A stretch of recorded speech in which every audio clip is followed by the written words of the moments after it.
I'm all good, man. And you didn't have your mic ready. No, I didn't. So I'm fixing it now. Apologies, everybody. This sounds terrible, I know. You have to have the mic ready. I'm sorry. Insert required ready for what here? Ba ba da ba ba ba ba. No. Da da da da da da da. Oh my beard is. Okay, we actually sound fine. My beard is actually gripping the mic. Then move backwards. I am. Give me a second. Back the fuck up. I can only move so far. Younger bro, it takes so long to do anything that it's gonna take him 10 minutes to back up. There we go. The amount of shuffling that you guys don't get to see that younger bro just did, where it just like he slightly backed up, set right back down.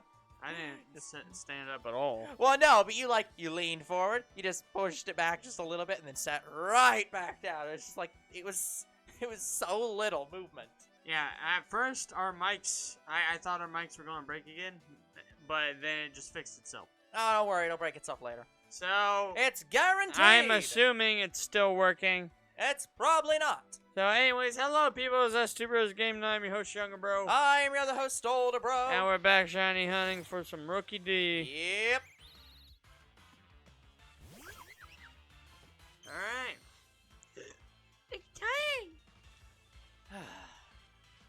Starting to get really, I was saying off camera, I'm starting to get really annoyed at this whole, making sure all the problems with the channel are resolved. It's like, it's pissing me off. Like, yeah, guys, you should see the amount of work we do for the channel. Yeah, well, it's more specifically the amount of work we do to clean up things on the channel that shouldn't be as bad as they are. Yeah, like, for instance, I am getting back to work on the unlisted videos playlist. Yep, a project that he had more or less finished, and then all the videos got completely removed from his drive. Yeah, so his drive was voided. Yeah, here's a story about that. So I literally had every videos like that I had to download from that playlist all done. Yep. I had it all downloaded, had it all edited. Yep. And we were uploading it slowly. Then I got my new I got a new connector to my phone so that I can connect my hard drive to my phone. Yep. So I got that new connector. So your response was, let's test that. Yeah. And so I connected my drive to my phone after getting this connector. Uh-huh. And I had to agree to something on my phones, and that just erased all the data that I had on my he drive. agreed to erase my data. Yeah, erase all data. And it erased all data. Because not only did it delete all the videos that we had, it deleted, like, some family photos. It deleted a lot of stuff that I saved from high school. Side projects, everything. Wiped. Yep. I'm like, oh, thank God I have this saved on my computer. Except for the videos. That, took up a lot of space. Which is why you had them on the drive. Yeah. Yes. This is why, according to some sources that I have for, like, professional YouTubers, they have, like, 2 or 3 layers of backups. Where, like, basically the files are stored locally on the computer they're being edited on. And then they're recorded, transferred to a drive, kept on that drive, transferred to the editing computer, kept on that editing computer.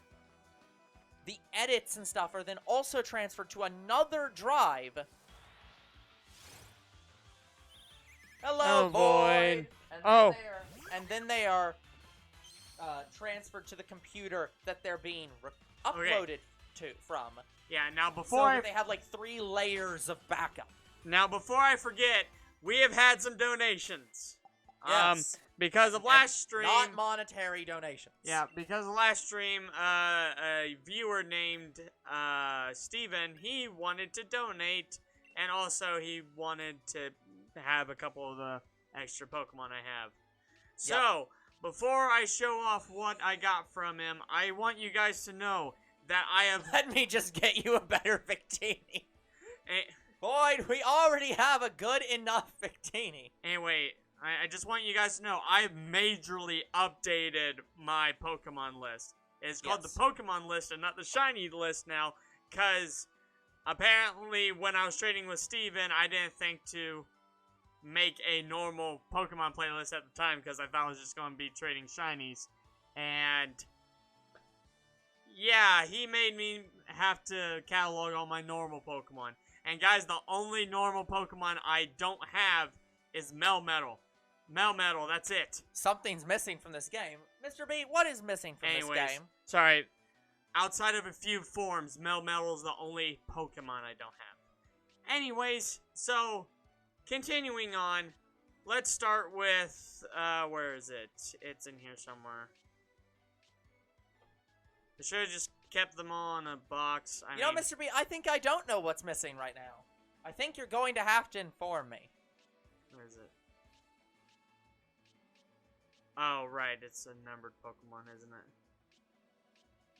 Sorry, guys. I'm looking for it. I don't know the number off the top of my head. There it is.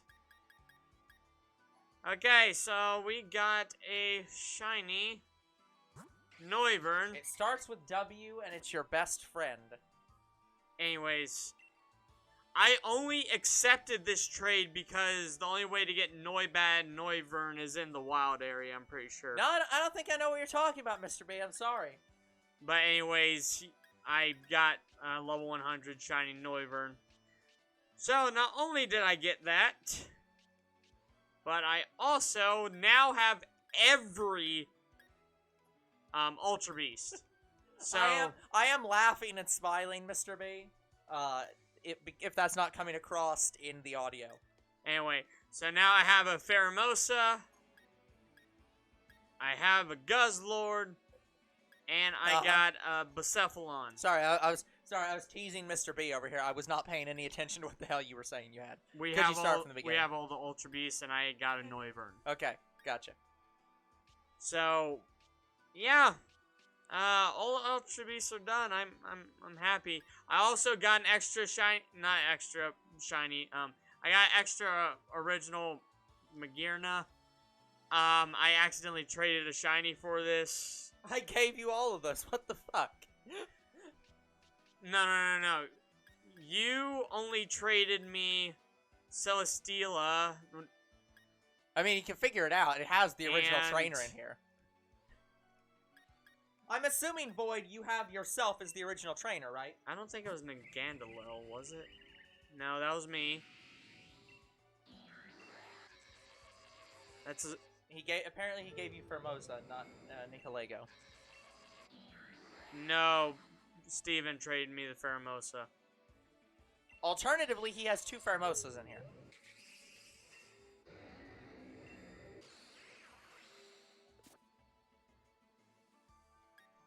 And Void, you're gonna have to start changing the trainer ID to be Void. I think you gave me Celesteela and Stakataka. I think those were the 2 shinies you gave me, Void. But I did not receive Pheromosa or Guzzlord from you. I know that was Steven's trade. Yeah, the ones I had already was Nagandalil, Buzzwole, Xurkitree, and Kartana. I think. To be fair, Younger Bro could also just have forgotten which ones he didn't have. So, well, no insults intended. The Pheromosa and the Guzzlord and Bucephalon I know were from Steven. Because I just did that trade. No, you didn't, Void. You're just trying to confuse me. Anyways, I don't know if he is. I think both of you aren't certain who did what. Anyways, so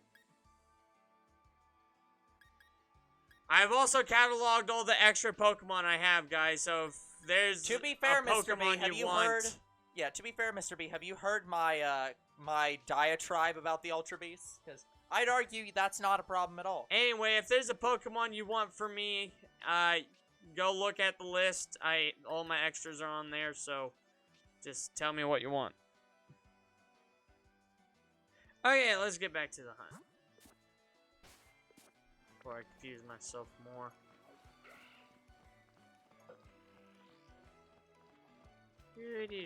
Yeah, please stop confusing yourself, younger bro. You're also confusing the audience. I'm using confusion on the audience. And yourself. It's super effective on everyone. But yeah, Naganala Buzzwole, I believe I got from a Wonder Trade in Sun and Moon. Votes younger bro off the island. Oh, there's another one. I mean, to be fair, Mr. B, if we voted younger bro off the island, there wouldn't be any shiny hunting left, so that's probably not a good plan.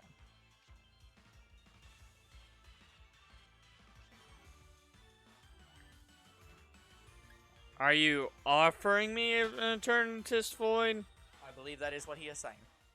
Alternatively, he's shiny hunting Eternatus. Well, you can. It's shiny locked. Then yes, he is offering it to you. Oh, give me a second. It would also accelerate the progression towards Majora's Mask. I mean, I guess by cutting out younger bro, it would technically do that since I'd be doing all the streams.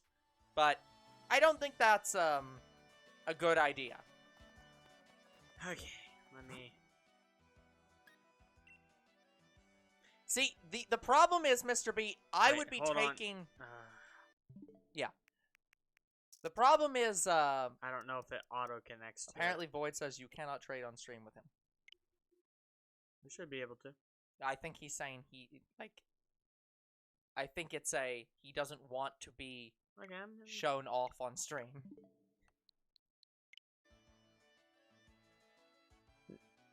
I mean, you don't have to use the same code that we always use. You can just use a different code. He's busy.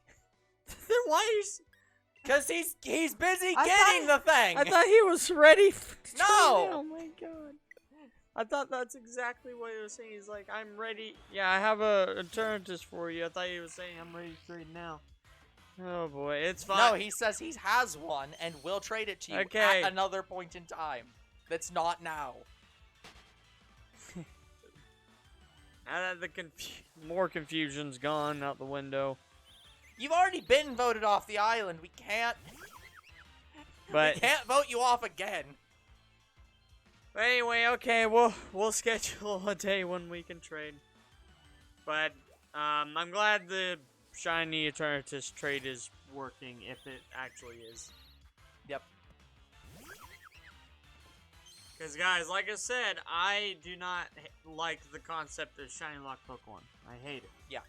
And that's why I accept shiny lock trades. How dare Void be busy? It's not that, it's just normally when people want to trade, they want to trade now. It's just I've always been asked to trade now. Yeah, Mr. B, as somebody who is currently actively like ultra busy, and that the stream is actively the thing that's stopping me from continuing to be busy. Yeah, I'll agree with Void here.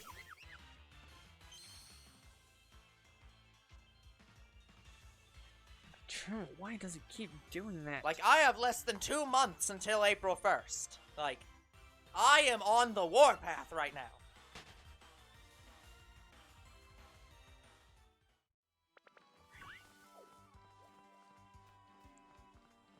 Oh, that reminds me. Hold on, I have to check and see if the, I have to check and look at something. And I thought Older Bro wasn't going to do any work. Oh, I'm not. I just have to look at it. I made a third file and I don't remember if I put anything in it, and I need to know if I put something in it, but I didn't get ahead of the time. Or unless we're gonna have Dude! no. Freaking Lotad won't get the fuck out of my way. Lotad, go away! Like, I literally think I run into the Rookidee and I don't because Lotad gets hit Shoodle. Well, you are trying to run into literally everything that is not correct. Yeah, I'd have to check on your computer, so can't do it right now anyways. Anyway, did I mention what Shiny locked in Arceus? I'm pretty sure I did, but only on the Arceus stream.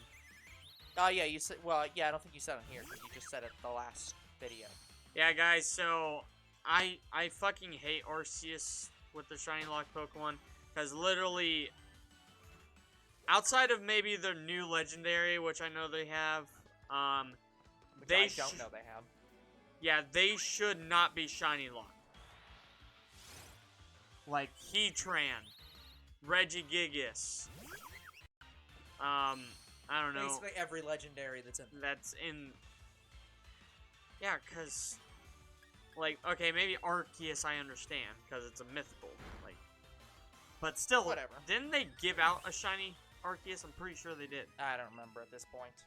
But I'm just saying, like, if you made an event for the shiny Pokemon, then after that event, you should just have it always not shiny lock. Yeah, all static Pokemon. So the Legendaries, the starters at the beginning, and Spiritomb. Yep. Yeah. Yeah, which is like... anything story-driven. The Shiny Arceus event was a 1 in 12 to get. So it wasn't even guaranteed. It was a 1 in 12 chance. Thank God I got mine. I actually did get it. Or you're saying it was on 112. But I could imagine them doing something where it's a 1 in 12 chance. So, I'm just gonna assume it was that. But, yeah, just... yes, it was 1 in 12 chance. Holy shit. Yeah.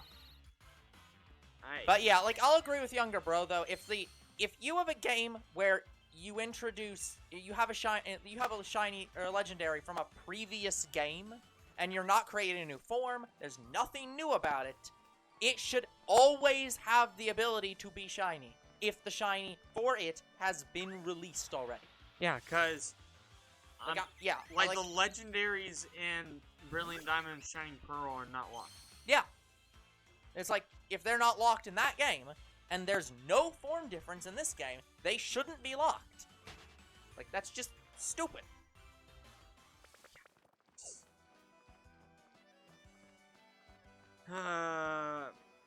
Yeah, when did they first introduce Shiny Lock Pokemon? Was that X and Y?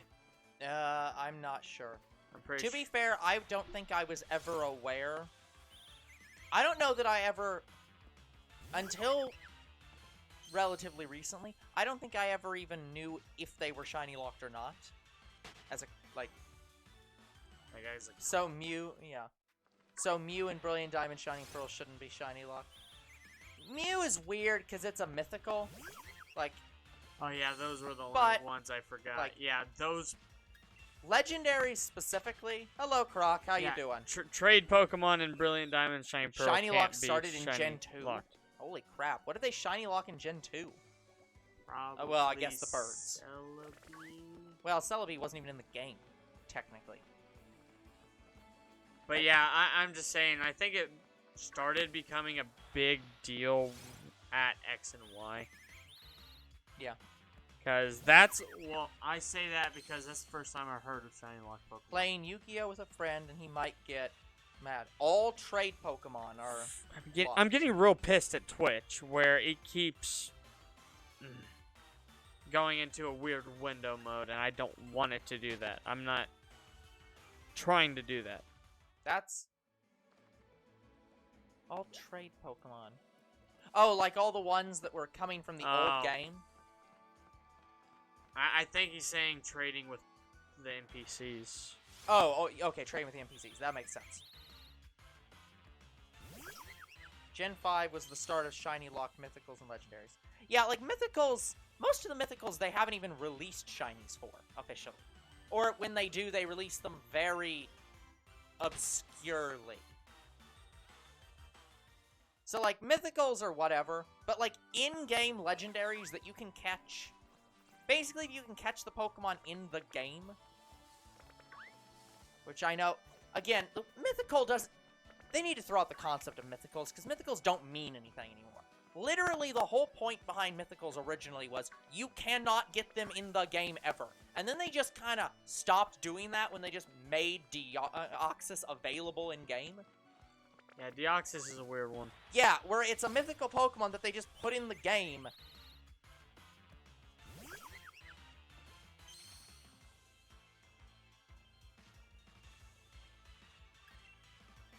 To be fair, Void, technically Smeargle was, Force Shiny.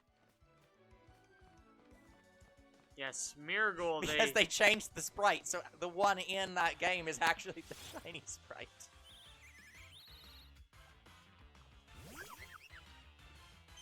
So I'm counting it. Yeah, Smeargle, they fuck.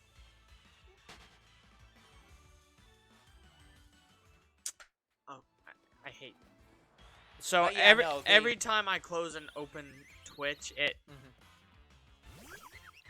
it windows. Yes. It windows here. Yes. And I'm telling it to full screen and not window. Yeah, but when you open an app like that, it has to window, basically. So you can't do what you're trying to do. How? XD. Yeah, the Shadow Pokemon were shiny locked when they were Shadow Pokemon. But then there was some really weird thing. Yeah, in XD, I'm pretty sure you can shiny hunt in that game. You can shiny hunt in it, but it's like when you purify the Pokemon, it re-rolls the Pokemon stats. So Yeah, it's weird. like, if I remember correctly, it's that the Shadow Pokemon can have stats that make them shiny, but that it re-rolls the shiny stats.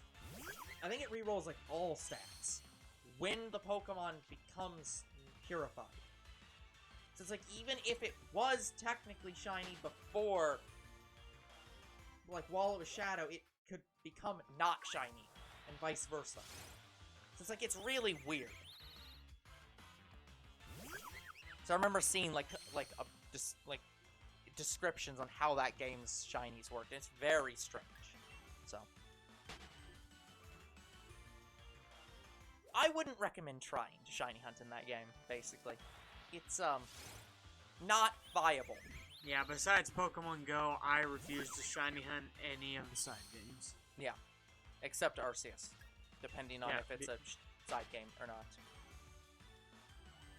There is as normal debate.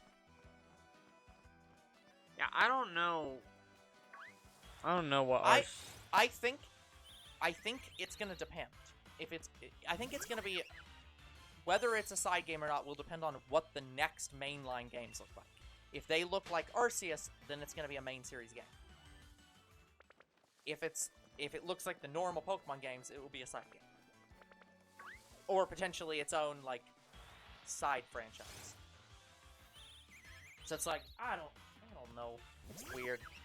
Yeah, Arceus, I want basically that.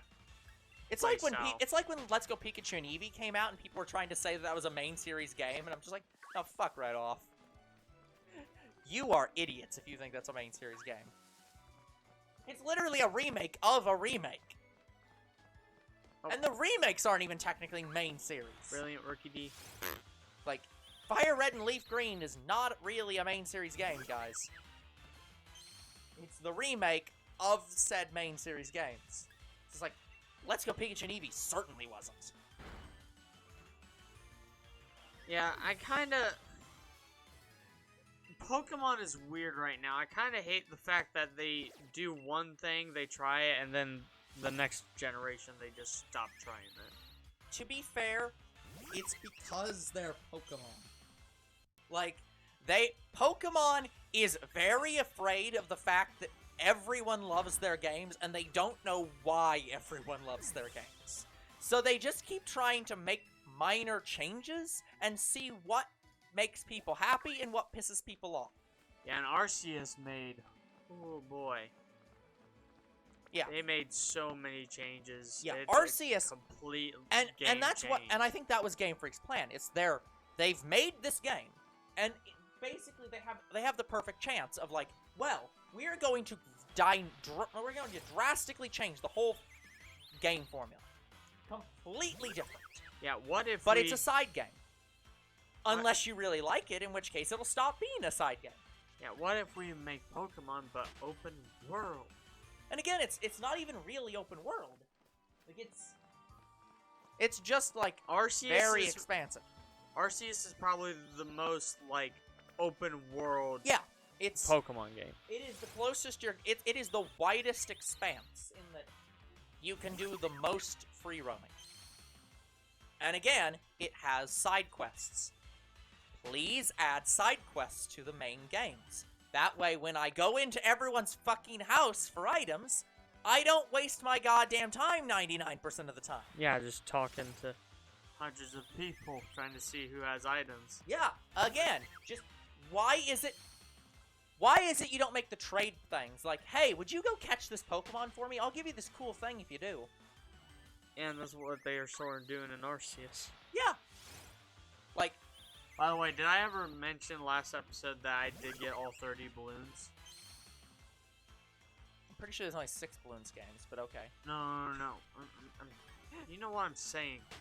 But that one balloon... No, I don't think... Drift Balloon minigame? No, I don't think you did. Yeah, I got all 30 and you get nuggets from it. Gotcha. You might be able to farm nuggets from the guy. Nugget approves of these nuggets. But right now I'm farming for Stardust. Yeah. I think I saw a brilliant Pokemon. No, I didn't.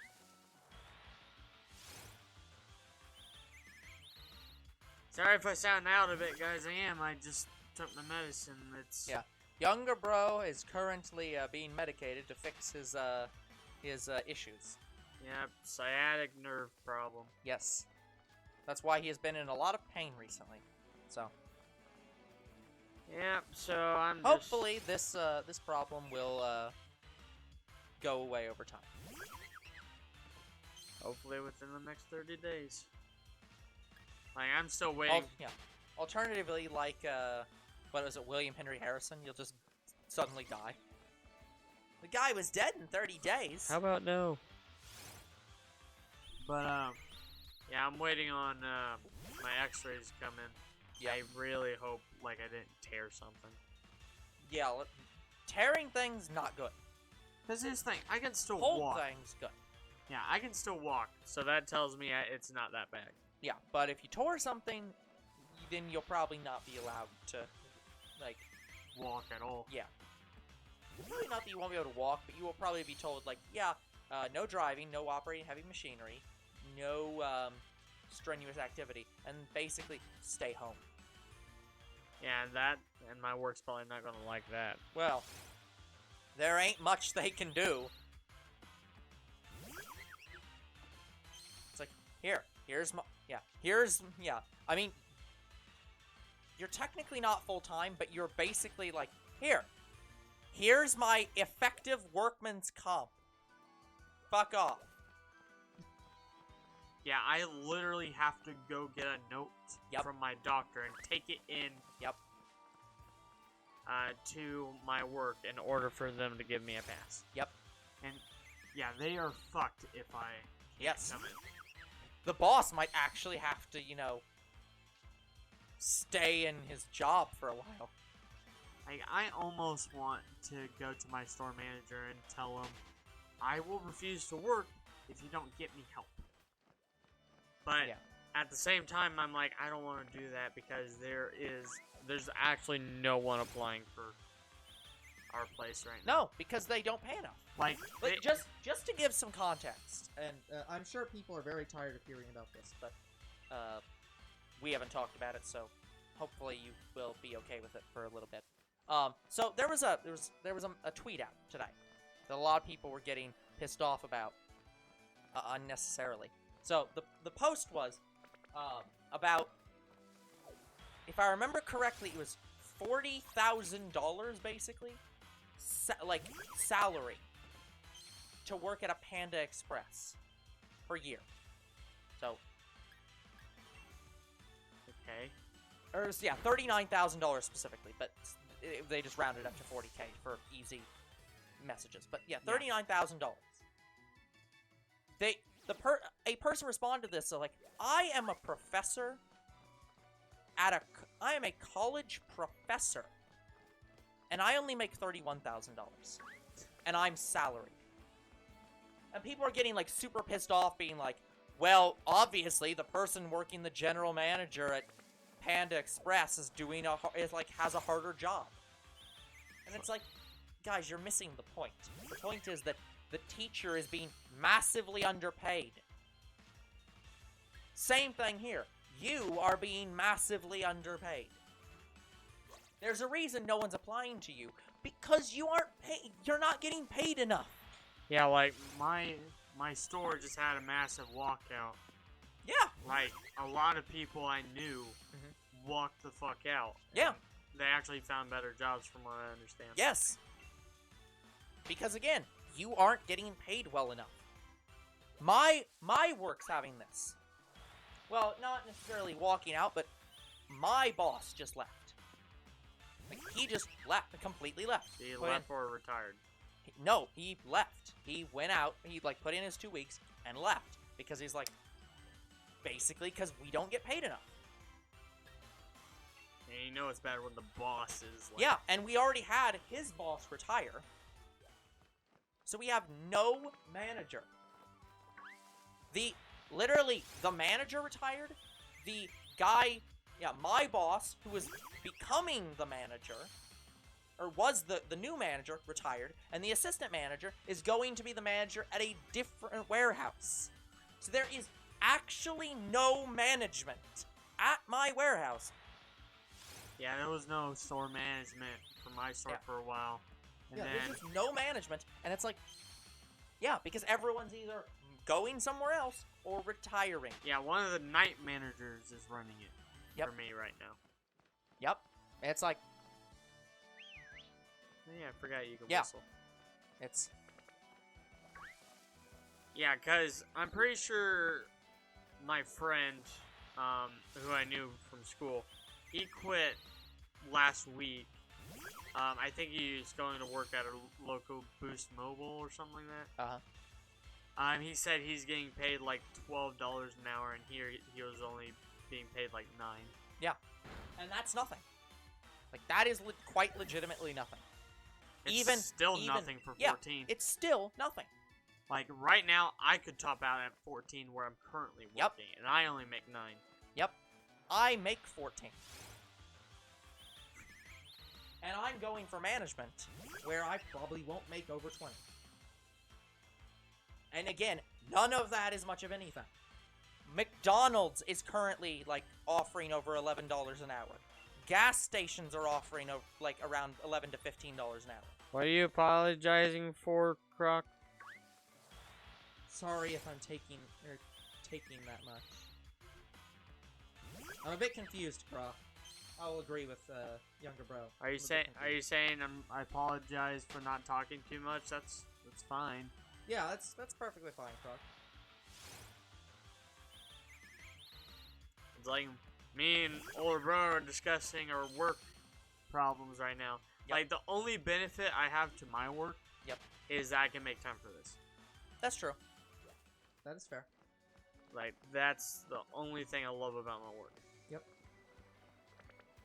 Everything else I fucking hate. Because, yeah, they rely on me way too heavily. Don't play Yu-Gi-Oh! Play Magic instead. Yes! Instead of playing Yu-Gi-Oh! Play other card game. Look, they're basically the same game. Yeah.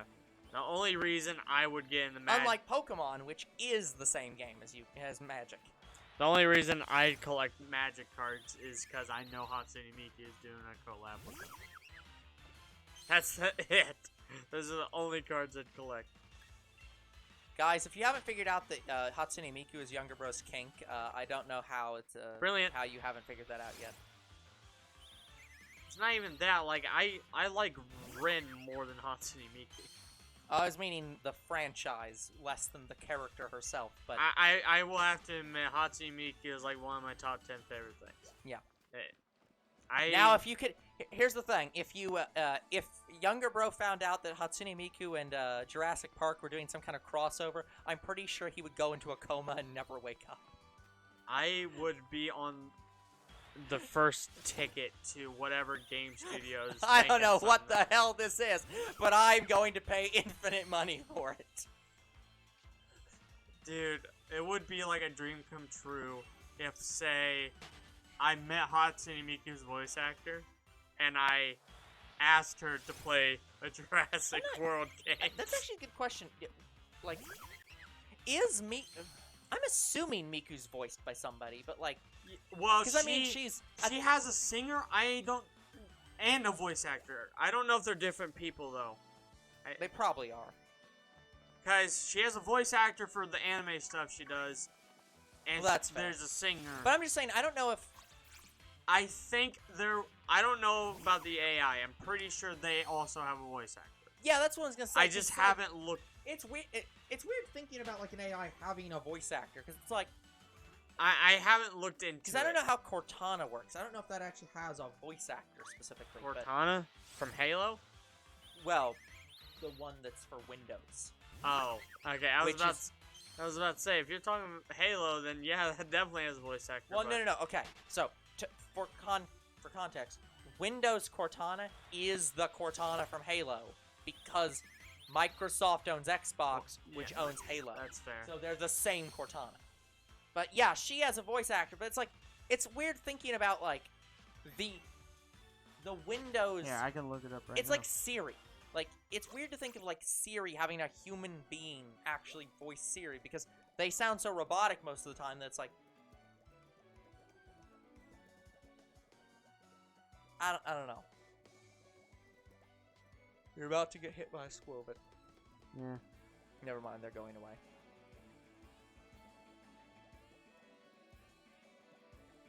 Besides, Mr. B, if he played Magic, he'd have to deal with way too much land.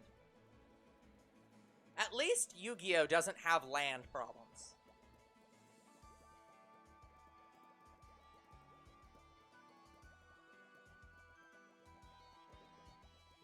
Although it has its own eccentricities that, like, honestly probably would be better to have land, let's be honest.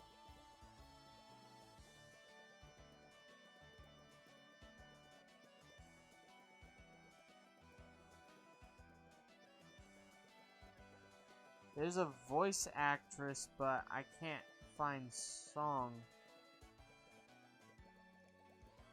Yeah, I don't know. Younger Bro has gone off the deep end, guys, and is no longer shiny hunting. We apologize for this. I think the music is just the AI. According to the other sources, she's also the singer, so... Alright. I was gonna say, like, the AI is the one that does the singing. Like, they're the same person. But yeah, I'm assuming... Now, okay. I am assuming that Miku... Okay, so Miku's been in anime things and has a voice actor. I'm assuming anytime she sings, they just use their own, like, software, right? They don't have the voice actor sing separately from the software that they already use to make Miku sing, right? Okay, from what I understand, they pre-record her singing. She doesn't ever actually sing live, even though her AI does. That's what I'm saying. But I'm just saying that, yeah, it's like, I wouldn't imagine that they'd have the voice actor, like, in the middle of, like, an anime. If she had a song moment, I doubt that they'd have the voice actor do the singing for that. Because it's like, they already had the software. Here's the funny thing for Hatsune Miku. She doesn't sing in the current anime she was in. But She that's doesn't her sing whole at all. thing. I know. In one of the animes I know she's in, she meets Godzilla, and she's just like an agent of some kind.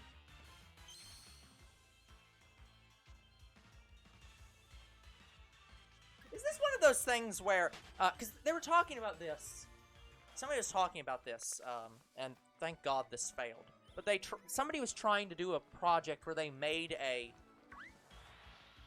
virtual actor, as in, it was a non-human being that was an actor that would, like, basically a character from a show, except this character wasn't from a show. This character literally would be in shows, like, be hired out to be in any show that you wanted. As if she was an actor, basically. But she was a character. No, it's not like that. That's what I'm saying. Is that what they're doing with Miku, basically? Where it's just like, I'll just be... Like, the anime stuff I'm in has nothing to do with my music stuff. I'm just hired out to be in with whatever the fuck they want me to be in. Yeah, she's kind of promotional material right now. Yeah. It's like... But she is getting her own anime. That is confirmed, but we don't know when Is she at least going to be a school idol in this? We don't know when it's coming out. We don't know anything about it. Also... not speaking of anime, what was... Great, I lost it.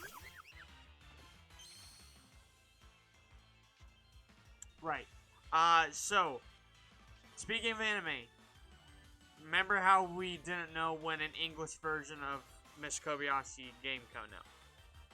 Yes. There has been confirmation. It is coming out in the spring.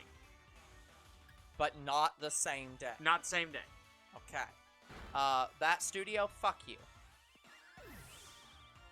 But thank you that there's an English release. But fuck you.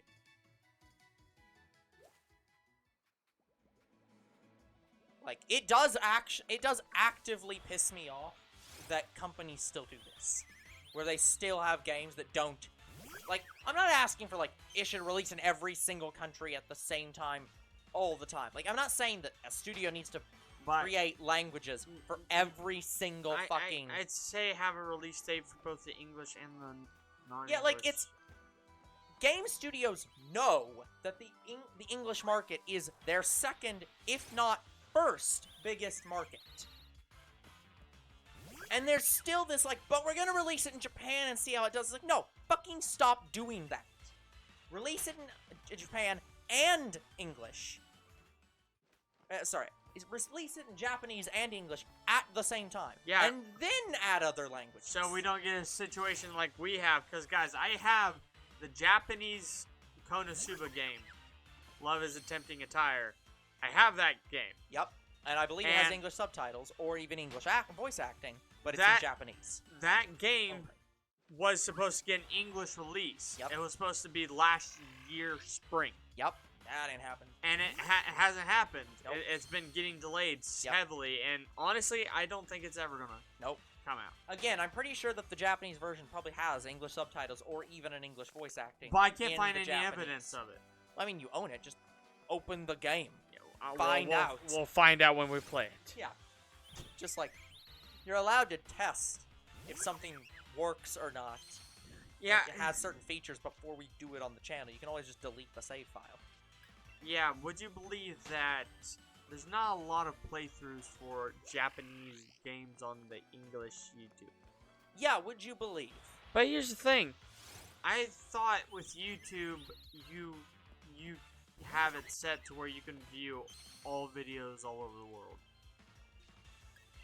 YouTube shows videos from all over the world, but it generally speaking knows that you speak English, and so doesn't generally show you the non-English videos where the people talking don't speak English.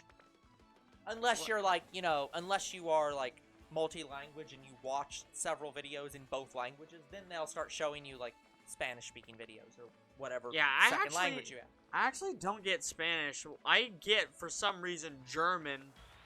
Yeah. And then the other thing I get the most is actually Japanese. Yeah. So it's like, it's one of those things where, yeah, if, for example, if I watched a lot of Vocaloid, yeah, I'd probably start getting Japanese YouTube videos. That's fair. Like, I'm subscribed to Hatsune Miku's channel. That's how I know about stuff. And that's why you probably get Japanese videos. So. Well, I also look up anime clips. Yeah. See if there's any anime I'm interested in. But yeah, I generally, like, only look up the dub stuff. So I generally don't get the Japanese videos. Good for you, Croc. Go Croc. I don't know who you're playing against, but fuck them. I've been seeing a lot of Brilliant Rookidee, so that's good. Normally it's something else. Remember last stream? Yeah. I got like many brilliant Pokemon. You found Aura Pokemon for everything but Rookidee. Yeah, seriously. Oh my goodness. Well, screw Stone Cold Steve Austin. Who?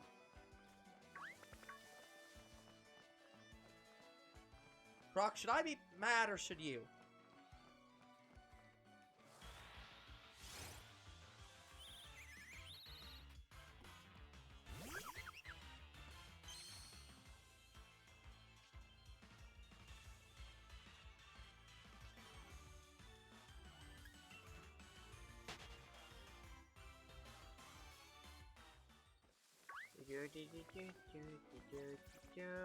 Da da da da da da da da da.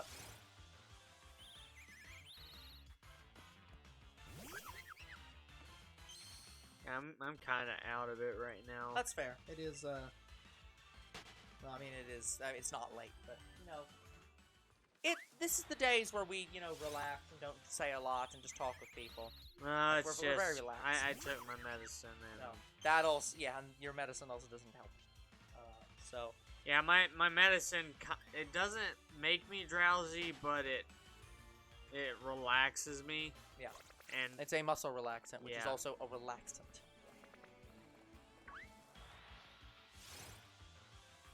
I kind of just want to lay down. Yeah.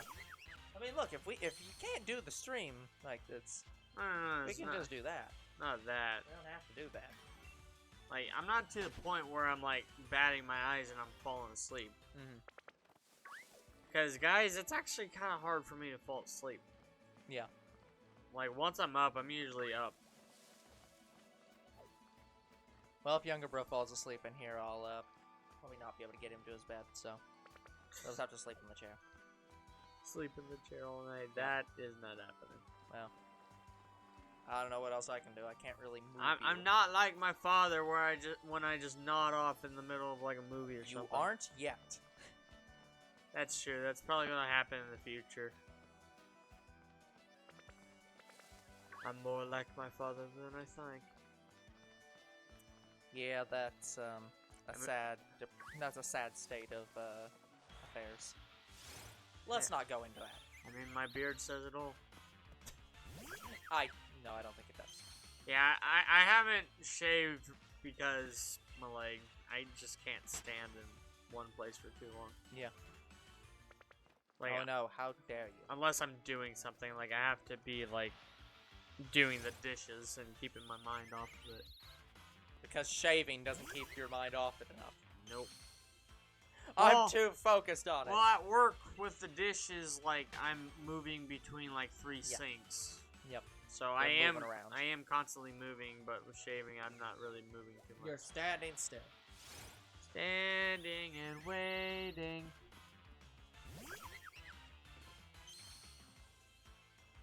Also, my lip has been hurting me, like, for the past couple hours, and I don't know why. Must got a cold sore or something on it. Or maybe I bit my lip without realizing.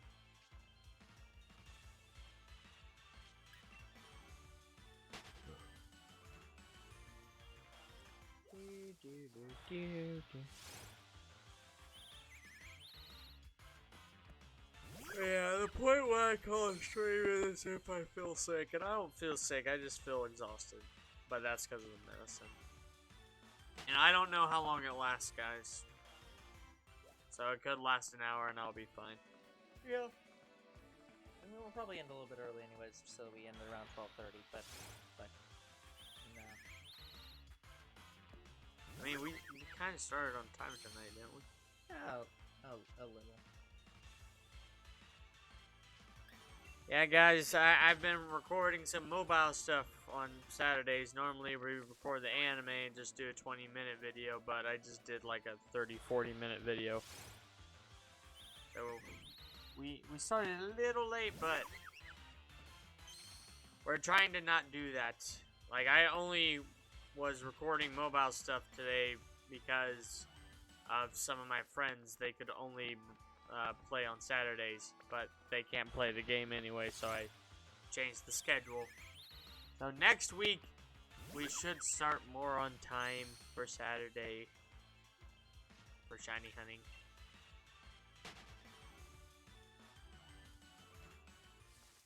But yeah, what stream are we on for Rookidee?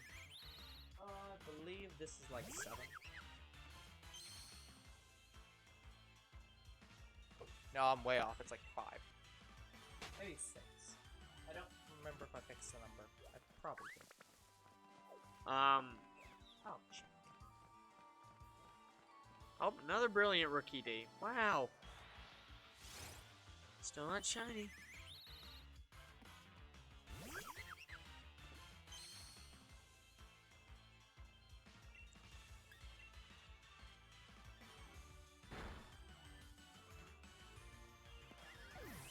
But yeah, I think it took like 13 streams to get 2 Grookies.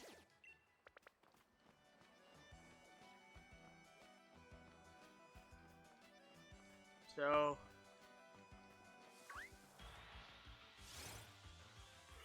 if Rookidee ends around the same time,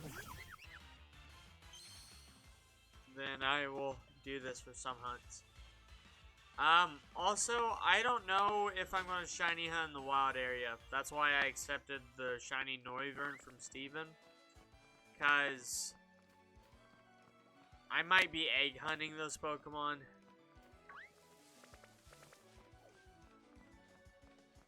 I mean, yeah, I could have just egg hunted Noivern, but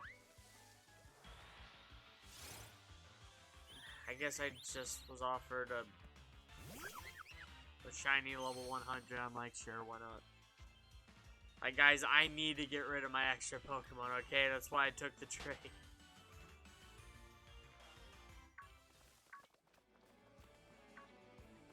Like, you guys saw all my extra Pokemon.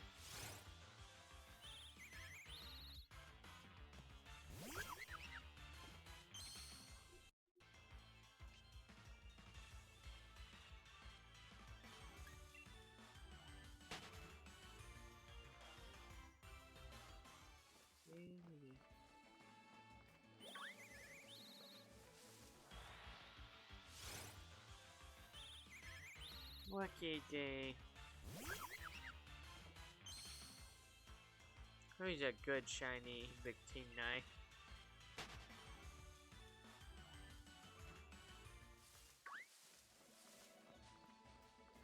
Yeah, I can't wait to transfer all these Pokemon up. Gonna be so rad.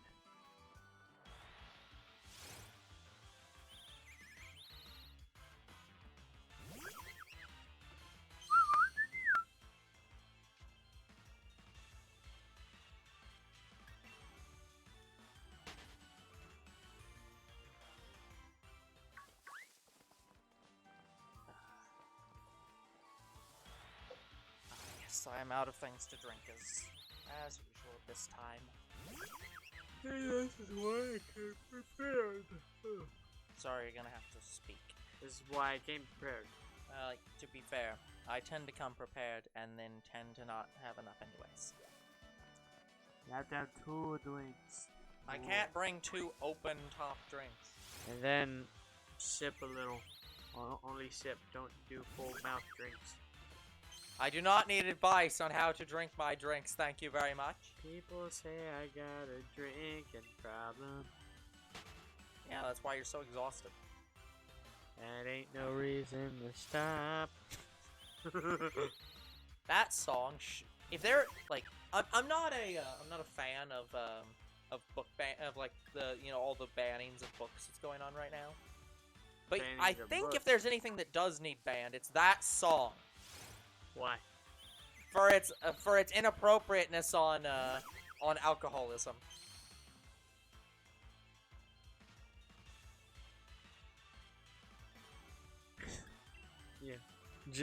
Yeah. Oh no, there's no reason to stop drinking just because I'm an alcoholic. Yeah, if you watch yourself. Who's being inappropriate today? Well, probably all of us, but no one in particular, Mr. B. Who's being true, and who don't even care anymore? Everyone. I got to blow my nose.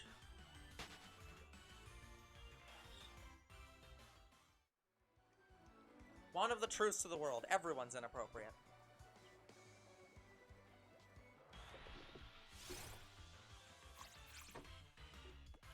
Yeah, Squovit does. I mean, they're squirrels. It's weird that Victini is so small that Squovit is actually about the same size as it.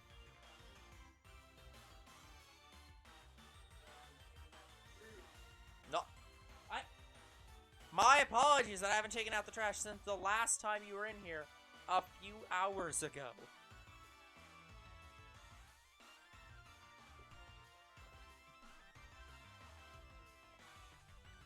You have to clean yourself up.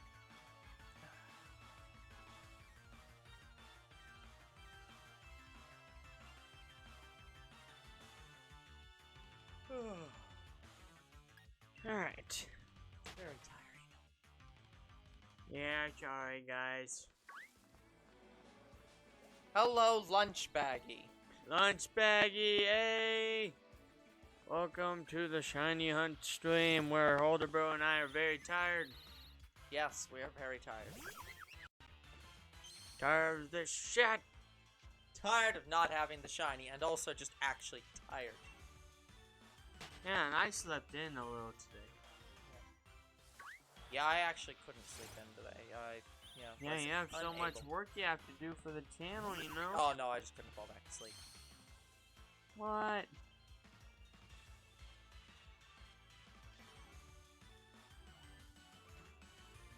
All night stream looking for shiny. No, we actually do a very modest 3-hour shiny hunting stream. No, we don't. And this is only the first hour. So yeah, it's we're surprisingly tired even for us. Yeah, we're tired very early. I'm not staying up all night for shiny hunts. We're not asking you to, Mr. B. You're allowed to leave whenever you want. The only way we do that is if we're doing it for like a charity or something. Yeah, like or if we like as like 1,000 subscriber like milestone or something, like some kind of milestone. We might be like, we'll do like a 24-hour. Probably not even a 24-hour shiny hunt. We'd probably just do like 24 hours streaming where we'd like just do multiple games. Yeah, and I don't want to do that because I've done that before, and no. You've never seen a shiny hunt in any Pokemon game or an all-night shiny hunt? 'Cause, yeah, I don't imagine there's a lot of all-night shiny hunters. Usually that's done during the day. I know some streamers that have done all-nighters. Yeah. Well, I know people do that. It's just, I've not seen them do it for shiny hunting specifically. Yeah, I've seen it for shiny hunts several times. Yeah. People do it for, like, you know, random events or something. Various reasons. Never seen a shiny Pokemon. Well, hopefully you're not meaning any shiny Pokemon at all, because we currently have one on screen. Yeah, we're showing Victini, but yeah, but you've never found a shiny, is that what you're saying? I guess. Well, that's okay. Not everyone has the patience to do so or wants to, and that's fine. Yeah, I love shiny hunting. That's why we have this stream. Yep. And it's just a nice opportunity to talk to people. Exactly. We can engage with the chat because we have a hard time doing that with other series as is. Yeah, because, you know, we actively are attempting to, you know, play the game and be funny. You've been playing since Fire Red and Leaf Green. I've never seen one. Holy shit. That's a bit surprising, but yeah, and not impossible. Yeah, and my shiny luck died when I played Brilliant Diamond and Shiny Pearl. Like, during that playthrough, I found none. Yep. And with Arceus, I found 2. Yep. One of them I sort of found off camera, and the other one was on camera. That was episode 5, right? Where I random encountered Staravia. I think so. Yeah. Yeah, I would say that Arceus is probably one of the best bets if you're wanting to find just a random shiny somewhere. Yeah. Well, it's got very good base odds. Yeah, and your odds increase depending on how well your Pokédex entry for a Pokemon is. Yeah, so. Plus, you're exploring most of the time, so yeah, that's probably why you find so many shinies. Exactly. Like, guys, I'm expecting to find a couple more during a playthrough. Probably. I would not be surprised. But yeah, the reason I said my chain died at Brilliant Diamond Shiny Pearl is because ever since Black and White 2, I have found one shiny per game. Like Black and White. Sorry, Black and White 2. Like I found one in Black 2 and one in White 2. Like I found one shiny before I got the shiny charm. And that happened from Black and White 2 all the way up to Sword and Shield. Yep.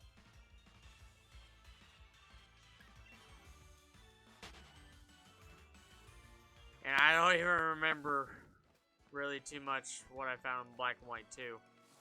Yeah. Well, I can tell you. It has been a long time ago. Well, I can tell you what I found in Black 2. I got my shiny Amoonguss. Like, that I knew I got. But I don't remember what I got in White 2. Yeah. The days of Black and White 2 are very long and, hard to remember. Very hard to remember.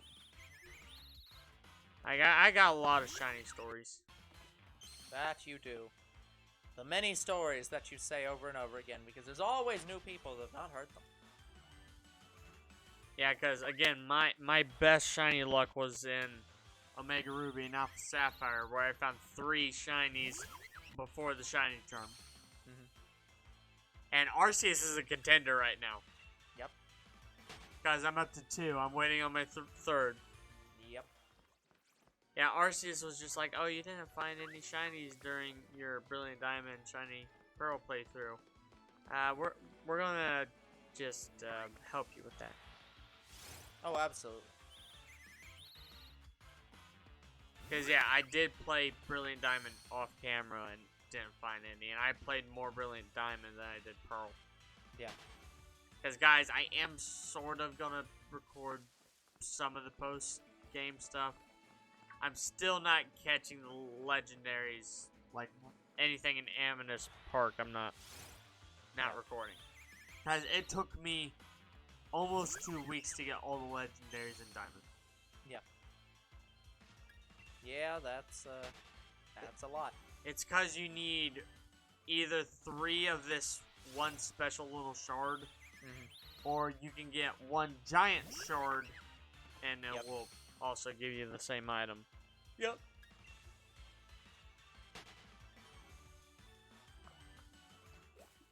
Amethyst Park is a bitch. Okay. I am going to go, I'm going to go get something to drink, but while I do so, I'm going to run the one of 2 ads we run during the week that we run during these streams. So I'm going to run that, and I'm going to go get something to drink. So it'll be just Younger Bro for a while. Yeah, Older Bro's tired of seeing me get a drink of my water, so he's like, I'm going to go get one.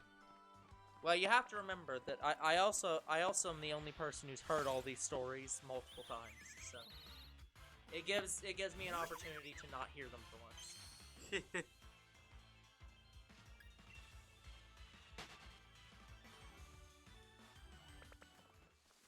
I do like talking about my shiny stories because they're pretty like my luck's insane.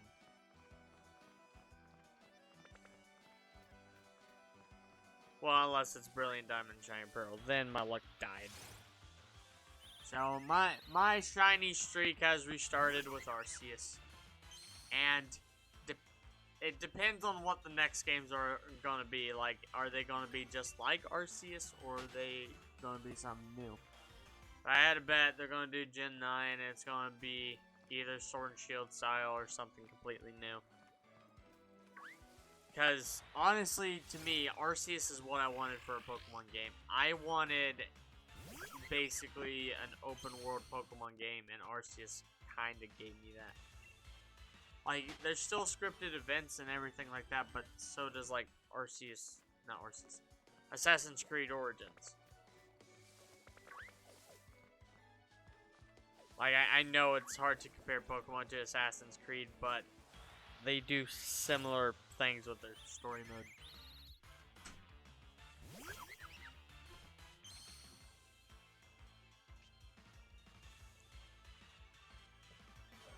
Yeah, older bro, would you compare Assassin's Creed Origins to Arceus?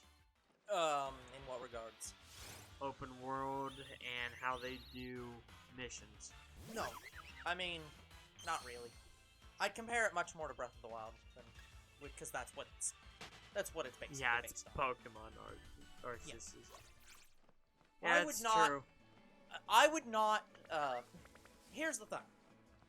I have made the joke that, like, Breath of the Wild is basically an Ubisoft game because it has all the fucking towers. But it does not play like an Ubisoft game in any other way than that. That is the only actual thing. Yeah, because you had to get towers just like in Far Cry. Yeah, exactly. So it's like... And... So, like, that is the only thing that actually makes that, like, an Ubisoft-like game. But I would not say that I would not say that, that Arceus plays anything like, Far Cry. Not at all. Like, it plays like a standard RPG. I want to say they, like, how they do markers and how they guide you to the next story mission and, like, side quests. I think they do something similar with that. Yeah, but I don't think that's specifically a Far Cry thing.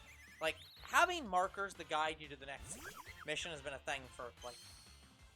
I mean, Crazy Taxi had fucking markers that pointed you towards the next, like, mission. Like... Well, with Far Cry, you can just ignore the story mode and you can do what you want. Yeah. This game is still linear. You still have to do the story mode. I mean, yeah, if you want to get more Pokemon, you cannot reach new areas until you do so. It's just that you can do whatever you want within the area you have until you want to progress. I mean, in a way, Assassin's Creed Origins and Far Cry do that. Like, you are sort of gated because you don't get, like, certain weapons until you get further in the game. People don't really understand what open world specifically means. Like, or maybe the better way to describe it is there's two different things that people think open world means at the same time. What people think open world means is non-linear story. And also what they think it means is giant expansive area that you can explore without any real goals. It's like, and those two things are not the same thing. Like, it is absolutely true to say, like, oh yeah, Arceus has these, like, giant, like, has the giant wild area, like, map that you can wander around in. But it is not true to say it's not a linear story. It is a linear story. You go from point A to point B, and you have to go in order. It's not Breath of the Wild, which is not a linear story. Yeah, well, in Breath of the Wild, you can do in whatever order you want. Yeah. So, Breath of the Wild is not strictly speaking linear until the very end, when after the Divine Beast, you have to then go to Ganon. It has a final point, and you can get to it basically however you want. You don't technically have to get any of the Divine Beasts. It's just very, Yeah, like, people have beaten Ganon without getting the Divine Beast. You can just go beat him. You can walk straight to Ganon. It is not recommended. You can do it. So it's like, that's the point about it being a non-linear story, in that you can basically do whatever you want to get to the end point, even though the end point's always the same. Yeah, but there is a point with Arceus, though, like, Me, I'm like level 50 in like areas where I should only be like level. Yeah, the game 10 gives you to 20. the game gives you the abilities to be like, or the tools and stuff to be like, yeah, I don't care about the story right now. I just want to spend my time on the decks, completing the decks, like fully 100%ing the decks. And so I'm gonna just spend as much time as I want doing that, and then I'll continue going down the story route. And it gives you a lot of room to do that. Because I agree with our viewers, I should not be where I should be with the stars right now. No, but there's no problem with you being there. The game lets you be there. Like, don't tell me, guys, because I don't fully know yet. I don't know necessarily how you get the shiny charm. Yeah. Do you get the shiny charm after you get all of the badges? Like the star badges? Do you get the shiny charm when you get all the Pokemon? I'm assuming I'd it's assume it's when you beat the game. Or get all the Pokemon. I'm assuming all Pokemon, because that's usually how it is. You get all the Pokemon in the decks. Yeah. Like, you... Oh, and, yeah, you also have to beat the game. But yeah. But usually the game doesn't let you get all the Pokemon in the decks until you beat the game. I think there are some games where you can complete the decks and you can go straight to the Pokemon company in the game and they give you the shiny charm still. Yeah, but like, for example, like, I imagine we aren't going to, again, I haven't seen nothing about Arceus, but I imagine that you don't get Arceus in your decks until you beat the game. I'm assuming that, like, the ending cutscene or whatever gives you Arceus in your decks, or something like that. So it's like, I imagine that you just can't do it in this game without beating the game. Yeah, right. But I don't know, because I've not looked into it and don't want to be told. Yeah, older bro is waiting on me to beat the game. Yep. I mean, I'm gonna try. Here's the thing. If it wasn't for the fact that that in 2 months I'm trying to get all the last 4 years worth of videos in order,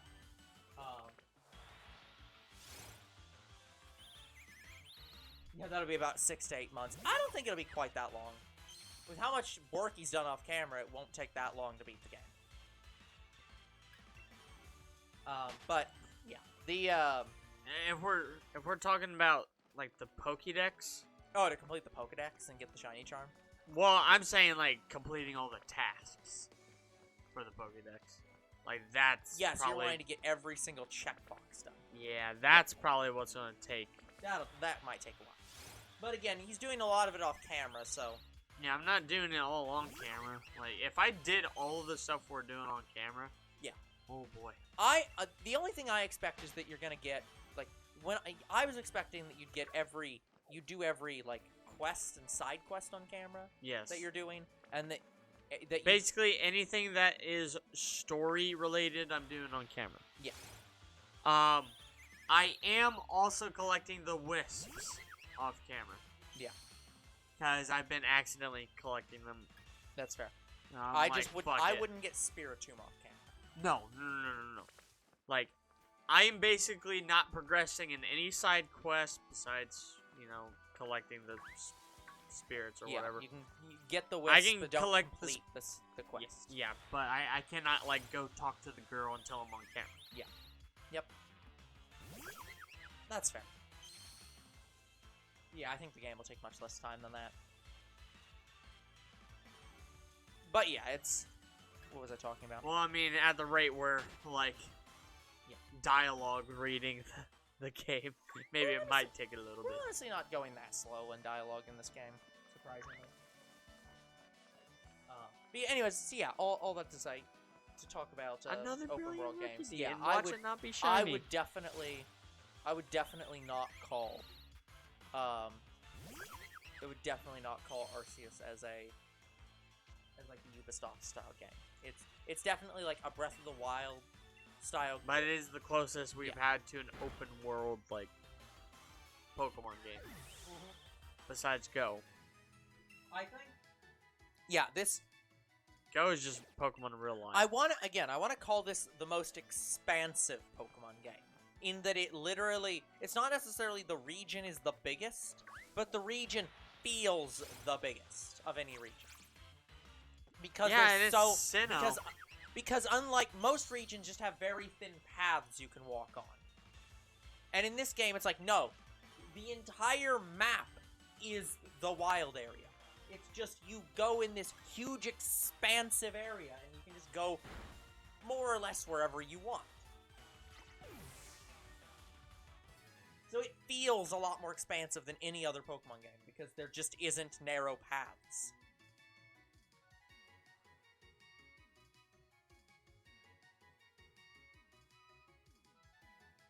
But yeah, it's also the most RPG of any Pokemon game. Okay, I do not want to do this. Like, yeah, he says I can't trade Shiny Arceus, so I'm gonna have to give you access to the home account that it's on, and you have to get it that way. I'm like, I don't want to do that. That's fair. Like, at that point, I might as well just hack my own Shiny. That's fair. Just. Is this one Void or the other guy? Void. Okay. Like, I feel like if I feel like you draw the line at like I'm going to like I have to send account details your way to log into this service to get this Pokemon. Yeah, because it's a hassle to. Yeah. That's fair. Like, disconnect my Pokemon Home and reconnect it. Yeah. Like, from my I'm pretty sure I had to change the password, and I don't even know it. From my MMORPG days, that's not fun.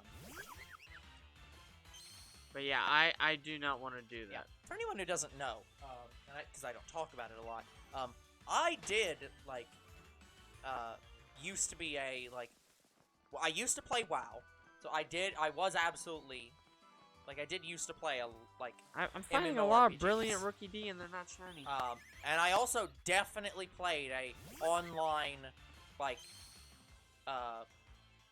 one of those online warfare games, where it's like, you have a kingdom that you're building up and competing against other people who can attack you, and stuff like that.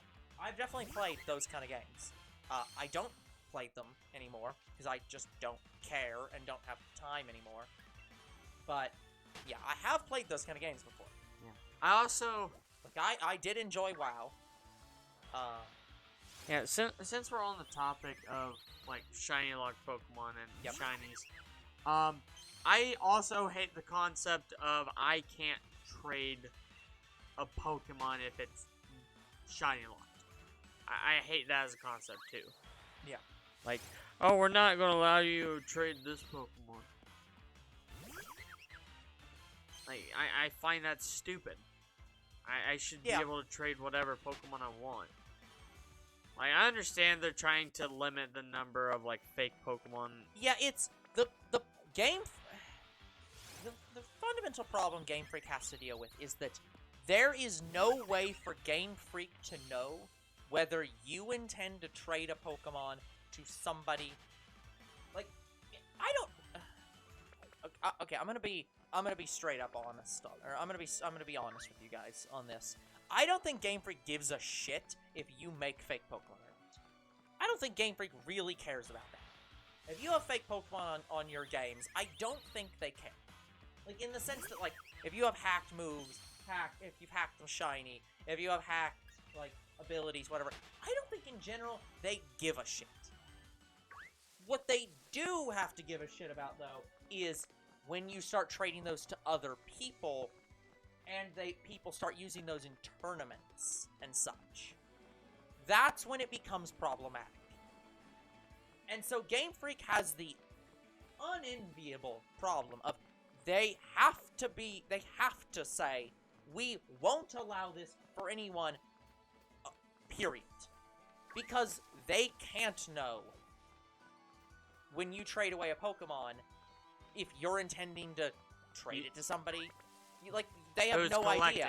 Yeah, they have no idea if the other person knows that it's a fake Pokemon. They have no idea if when you're trading, if you're trading with yourself or not. They just don't know that, and they can't know that. Like, so it's a thing where they have to ban it across the board, period, because there is no way for them to know, and frankly, even if they did know, they can't know you're honest or not. Plus, The other thing I hate about them shiny locking Pokemon is, like, if you're going to shiny lock a Pokemon, you better freaking distribute it that year. Yeah. Like, they gave us Zacian and Zamazenta a year after the game came out. Yep. Like, I understand COVID reasons, but it's like, how hard is it to change one variable of a Pokemon to be shiny? Like, people do it all the time. Yeah, it's really not. But, yeah, it's like, stupid. It can't be this hard. I don't know, maybe it's getting the codes distributed. That's the problem. It's not necessarily. They have mystery gift. They have no excuse. They don't have. You don't have to go to a physical. Exactly. Anymore. We can just get it via the internet now. Yeah. It's like they have no excuse for that. And that's what they're testing with the mask. But here's the thing: we're getting a code for Hisuian Growlithe at the end of this month. Yeah. So, I don't know what it is. Welcome back, Croc. Glad to see that you are not deaf. But yeah. Like, so yeah, like no, we're 2 years after Sword and Shield came out now. Something like that, yeah. And we don't have Shiny Eternities. Nope. I'm surprised they didn't distribute it with Zacian and Zamazenta. Yeah. Or a couple months after that. Like, the most codes we've ever had was during Sun and Moon, where we had the mythical event. This is why a lot of people like Pokemon Showdown, Smogun's competitive battle simulator. Yeah. Because the one great thing about it is it completely removed every barrier. Like, you can make any Pokemon that you use in the competitive battle simulator have any stats, any moves. Oh, you talking about that one? Yeah. You can any moves that it can learn, you can just give it. Any stats you want it to have, you can give it. Like, again, within how the game works, you can't give a Pokemon like one shot stats. You can't give Pokemon values that are outside their normal capabilities. But within their normal capabilities, you can give them whatever stat distribution you want. You can give them whatever moves you want them to have. Damn it! You can make them all shiny if you want. You can make them all have any ability, any held item, any level, anything. I just had a brilliant Squovit spawn twice in a row, and I didn't get it. Because Smogon knows that's like, the hardest thing about competitive Pokemon is not the meta. The meta changes all the time. Who the fuck cares? The hardest thing about competitive Pokemon is getting a Pokemon to the point where it's viable. Yeah. I need to breed this Pokemon 137,000 times to get the perfect IV breakdown. Speaking of Pokemon in battles... And EVs. And fucking hell. Yeah, speaking of Pokemon in battles, you know how we were talking about people using shiny Pokemon for tournament play? Yeah. To me, it's like, okay, even if it's shiny locked, it shouldn't matter as long as, A, the moves that they are using can be learned by the Pokemon, and they have the same stats if it was just a normal Pokemon. True, but the problem is that it's one of those things where they know it's hacked, and at that point, they're allowing a hacked Pokemon, even if it's technically valid in every other way. Hydrate.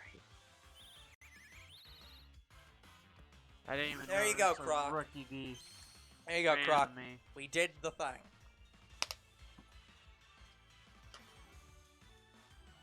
But yeah, to be fair, Croc, I don't know. Throwing cards back into your deck is always a great strategy. Just like, sorry, you can't play. But yeah, I'm gonna have to edit my rules because of Void again. Not to be mean or anything. It's just I need to tell him, look, I refuse to do anything other than a trade. If I cannot... if you cannot be traded to me via a trade. That's fair. Yeah, if I cannot receive the Pokemon from a trade, then I will not do anything else. Like... Yeah. It's like, I just want to sacrifice something, and you keep throwing it back into my hand!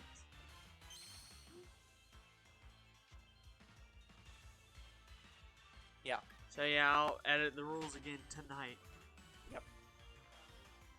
Because, yeah, right now the rules are based off of my experience with Void and Steven. Yep, and that's how rules work. It's you change the rules as things come up that necessitate the rules to change. I need to see if Reshi... Croc, that's because people are toxic. I need to see if Reshi has anything he'd like to If trade. something exists, there are people that are toxic about it. I haven't talked with Reshi in a while. I should. Especially games where it's competitive.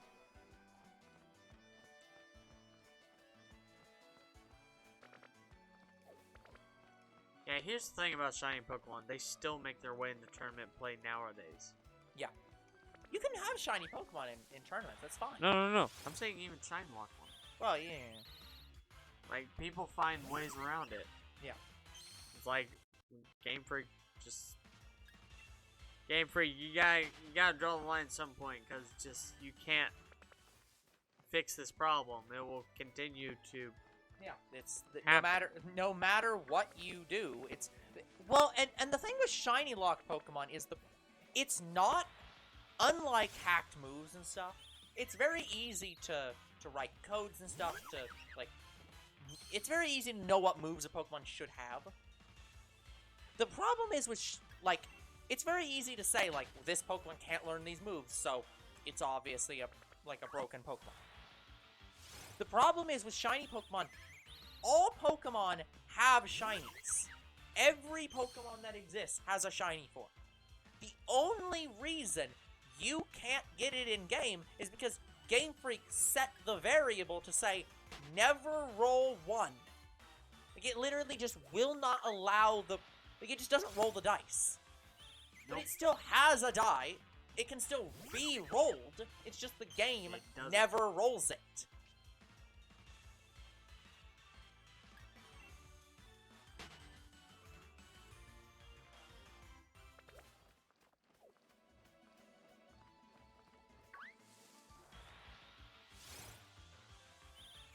So it's like, yeah.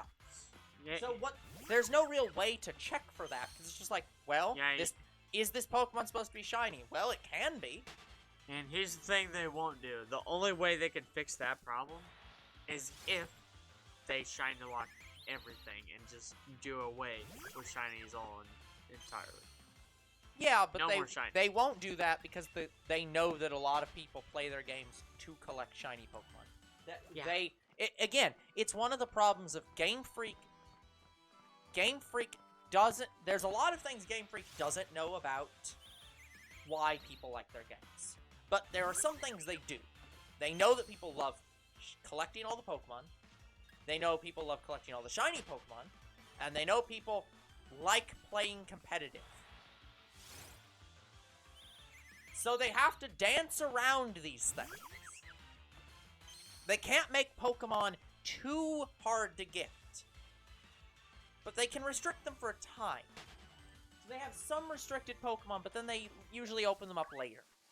Can't make Pokemon too hard to get. What is this method that we're doing right now?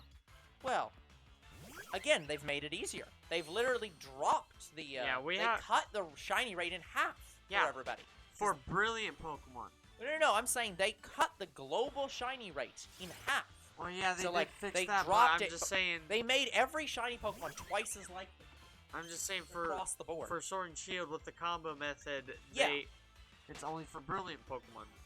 Yeah, and to be fair, I go back and forth on who to blame on that, if it's Game Freak's fault or Ilka's fault. Well, this one's Sword and Shield. Yeah, well, that's Sword and Shield. That's fair. And Ilka's bullshit move was Yeah. Just make the Masuda method effect from the shiny term. Yeah. But then Game Freak, and only Game Freak, develops Arceus, and it's like, oh yeah, shinies are ultra easy in this game. They just, the rate is so high that you just find them. And we're gonna give you one for free. Here it is. Here's just a quest, free shiny. Yeah, and what? So it's like, but we're locking the legendary Pokemon. Yeah, but we'll lock the legendaries, and even though you can trade in Pokemon from home, apparently, whenever that happens, and how the hell is that gonna work? Is it gonna be a one-way export? Because there's no way they can. No. I don't know how the hell they're gonna import Pokemon from other games into. And it's probably gonna work similarly to how Sword and Shield works. Like, you can take Pokemon out and put them back in the Shield. Yeah, because that's what's fucking weird, is they have confirmed they are planning to have home compatible with Arceus. So there's gonna be one-way transfer at least. I don't know how the hell that's gonna work. Nobody does. Yeah, I hope it's not a Let's Go situation, because with Let's Go, if you take any Pokemon out of Let's Go, it can't go back in. Yeah, and that's normally what they would do in this situation. And it makes sense because Let's Go does play differently than other Pokemon games, so it's like, it would be weird to try to convert back and forth. But it's possible that Arceus is going to be what we're going to have from now on. Yeah, it's also possible that Arceus is the template for all future Pokemon games, and at which point they are going to have to convert bi-directionally. So it's like, that's going to be fucking weird if you can do that. So, anyways, what's wrong with your Fire Red and Leaf Green, Croc? I am not ignoring you. We're just heavily discussing how shit it is for shiny Pokemon.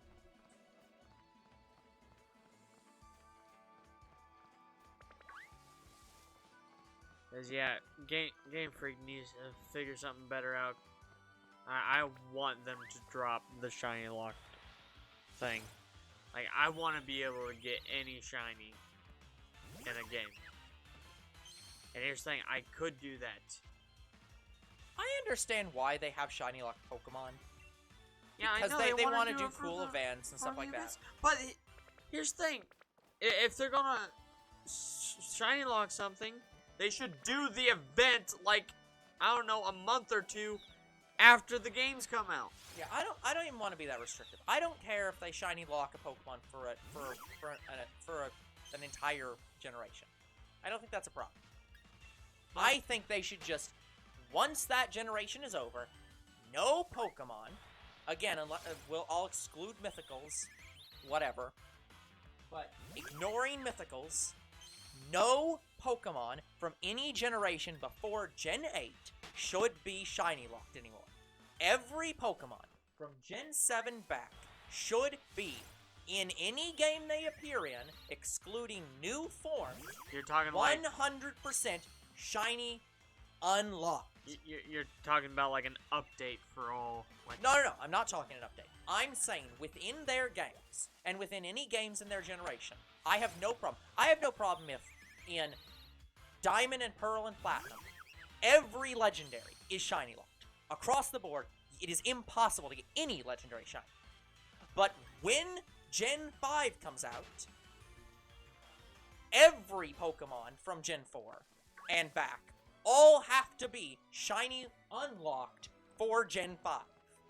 So I'm saying if any Gen 4 Pokemon appears in Gen 5, no matter legendary or not, it can't ever be shiny locked. So you're talking for like the new I'm games. saying every legendary in Sword and Shield can and should be shiny locked for only Sword and Shield generation. But then the next generation, you can't shiny lock it anymore. Create new fucking legendaries and mythicals and shiny lock them in that gen. You caught a shiny Caterpie by accident and it learned Ember. That's concerning, Croc. That's a game broken. Yeah, that's bad. But It's also also kind of cool. I'd love to see that. possible he's playing with an emulator that just hacks how Pokemon learn moves. Playing a randomizer. But no, like, yeah. That is weird. The other thing is you can't teach Caterpie TMs, if I remember correctly. It cannot learn TMs.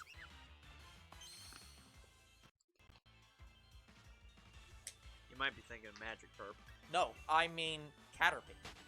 Caterpie and Weedle, I believe, both can't learn TMs at all. And neither can, it's because of their cocoon forms, I think. Yeah, I think that they specifically can't learn any TMs at all. Yeah, like, they know Harden and Tackle, but that's it. Yes. Once Beedrill, they can learn TMs. I think that's the same for Wurmple and Silcoon. And Cascoon. I think they also can't learn any TMs at all. That one I'm not sure of. Yeah. There are a lot of, like, what I'm going to put in quotes, baby Pokemon. Like, first forms. They just can't learn any TMs at all. I think they did away with TMs in Arceus. Like, they completely just Yes, threw them out. well... Because the TMs are just a part of the Pokemon There now. aren't TMs, but there is still... a TM system. I was going to say, there is still, like, the guy who can teach Pokemon moves, I think. Yes, But, but like, they're not TMs. Yeah, but you can just buy the move for that Yeah, Pokemon. Yeah. And you don't have to teach it, you can just have it. Yeah. Yeah, I love... I will not stop gushing over. I love the fact that Game Freak implemented the thing I've been saying they should implement for a long time, which was get rid of the Pokemon Unlearn move system. It's Pokemon have every single move they've ever learned and can just choose which ones to use whenever that goddamn well they please. Yeah, like what Pikachu does in the anime. Yeah, when he just swaps out moves. But it's like, he just randomly swaps them out. Like, yeah, and that's what Arceus does. It's just, you can just choose 4 moves. Any 4 moves, and you've got a long list of them. Like, now again, I know they're not going to do all the things that I've suggested, but I'm glad they did that one. Like, my suggestions have always been, like, I think they should just do away with their entire system of PP. Oh? I think they should do PP like Mother. Like the Earthbound games do PP. Where you have a, kind of like a stamina system, in effect. Where you have a bar of points. And a move costs so many points. Croc, they did make it easier than Arceus. Well, he's saying Gen 9. He's saying keep that system for Gen 9. And absolutely they should. They should absolutely keep the Arceus system for Gen 9. Yeah, fuck move relearners. Basically, the only thing we have left is the move tutor. Move deleter is obsolete. Move relearner's obsolete. Have they made the name raider obsolete? Can you just rename Pokemon whenever the goddamn well you please? I haven't checked. Because yeah, if they've done that, if they haven't done that, they absolutely should. They made basically items kind of obsolete too, because you can just have whatever you want in your bag now, and you also have an item storage. Yeah, but literally the items. They actually kind of went backwards in that though. In that, by making with the crafting mechanics, you now have a limited bag space again. Like, you have an item storage, which is vaguely infinite. It is vaguely like the first games where you have a limited item space. It's like the chest is vaguely infinite, but your bag isn't. So it's like, I'm not actually against it, but it's like, I like what they've done with it. It's interesting. Because here's the thing, in the original games, you couldn't expand how much you carry. That's true. But in these games, you can expand how much you carry, but I don't know how far it goes. Yeah, it's like, oh no, we've added some need for money. Like, right now, how I'm doing bag space is, I'm basically getting like a line every video from now on. I don't know if that's gonna be able to continue going forward because they're becoming increasingly more expensive. Like, I make so much money that I don't think it's going to be a problem. It goes up to 50 slots of items. That sounds about right. But yeah, I'm trying to get to a point where I can basically hold every important item, and right now the important items to me are the Pokeballs. Yeah, it's fair. But yeah, no, it's... Yeah, I do... Yeah. Again, I haven't played a lot of Arceus because I've been busy with the channel, but but if I was not busy with the channel, I absolutely would be playing the hell out of Arceus, because it is so fucking good. Very good. Like they gave you a reason to complete the Pokédex, because you literally have to research the Pokédex. So it's like, it makes you want to do so, to play to go out and catch Pokemon over and over again. Yeah, it gives you a reason to catch more than one. Yeah. But I understand why they do it. They are trying to let you research that Pokemon. Yeah, it's like they're giving you tasks, and those tasks are you researching that specific Pokemon. They added in a questing system. But fucking hell. Thank God the Game Freak finally realized their damn RPGs are RPGs and they could have a questing system. What confuses me is okay, so if you have that, if you have the ability to catch more than one Pokemon for the Pokédex, why don't we have an infinite PC? Why don't we have what Let's Go Pikachu need to have? I think the reason is because there isn't a PC. You're looking at it as a PC, but we have in this game, pastures. Yeah, that's what I'm saying. In this game, it's literally a physical farm. But there's only 31. Yeah, so there's a limited number of there's literally a limited number of space in the town that can hold Pokemon. And at that point, I'm like, okay, let's have 2 different villages that also have 31 pastures there. Yeah. And again, I don't think they have that. I think it's only Jubilife Village. No, I think it's only Jubilife Village. Yeah. I think you're right. But yeah, I understand exactly why they limited it, and it makes sense why they did. But they expect you to delete your Pokemon. Yeah, then again, I don't think there's that many Pokemon in the region. I don't think that there's there's enough so many Pokemon that would definitely fill up your boxes. Yeah, it's an expectation that I'm sure there's someone out there that is catching all the Pokemon and not deleting them. Yeah, I can definitely say there's ways to get every Pokemon in the game, but it's definitely a case of you have to complete the Pokédex before you can collect every Pokemon. Or not complete the Pokédex. But yeah. No, I am greatly looking forward to the next Pokemon game. The next main Gen 9 Pokemon games, because I'm gonna holy shit. If they stick with this, we are gonna get some good fucking games. Yeah, I don't believe they will have well, they'll have it this year. I think it's gonna be sometime next year. Probably not, but because we had I don't think they're gonna do it this year there's a couple reasons I don't think they'll do it this year. Mostly because I think that they want to judge how this game does. I think they want to see how successful it is. And I hope Arceus is groundbreaking. Yeah, because again, I am pissed. I am pissed off whenever I hear people say that, oh yeah, Diamond and Pearl are extremely beloved and everyone loves them. The Brilliant Diamond and Shiny Pearl. Objectively great games from Ilka. And I'm are you fucking blind? Yeah, these shitty fucking lazy remakes that not only aren't better than the original, they're actively worse than the original. Yeah. So great of games. But the only thing me and you hated was, it was a shot-for-shot remake. Except for... But again, apparently they've all been that. And it's god damn it.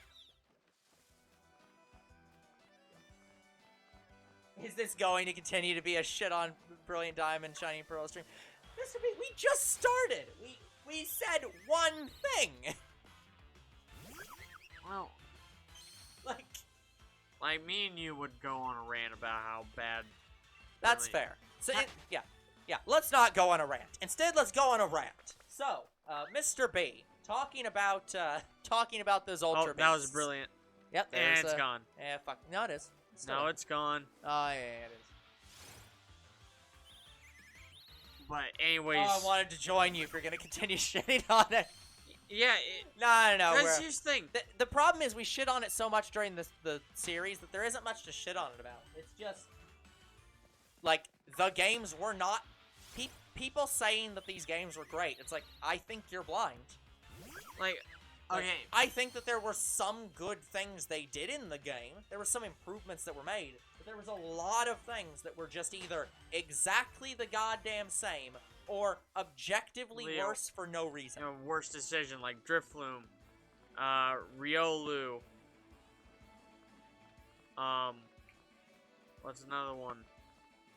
The Shiny Charm. Yeah. Like, when I was thinking of Brilliant Diamond, Shining Pearl, I was hopeful that we'd get something along the lines of Omega Ruby and Alpha Sapphire. Yeah. Like, that kind of remake. It definitely did, Mr. B. It's not... It's definitely a situation where, yeah, it brought the original games... Like, it made the original games, like, affordable for everyone to play. Like, it brought back the original games, but it wasn't what anybody wanted. Yeah. Like, they were expecting what I was expecting, Omega Ruby Alpha Sapphire style. Yeah, but apparently, according to them, it's like, yeah, that still is a shot-for-shot remake, except for Mega Pokemon. No, it's not. But, yeah. Like, yeah, Overworld wasn't in the original. Wait, what now? In Omega Ruby and Alpha Sapphire, there is the Overworld, where, you know, you fly on Mega Latios and Latios. Oh, yeah. The Primal and... Yeah, the Primal Pokemon are not original. Honestly, Mr. B, it wouldn't surprise me if they didn't, Yeah. Well, I wouldn't say nobody asked for it. There was literally a Twitter account that's been begging for them to remake Sinnoh for years. No, everybody was literally asking. People have been asking for those games for a long time. It's just... I think they're glad that they got the remake, but I want to say some of them might have been disappointed with it. Yeah, it was a very disappointing remake. Like...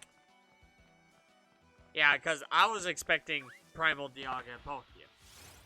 I wasn't expecting. I knew they weren't going to do it. But I expected them to change things.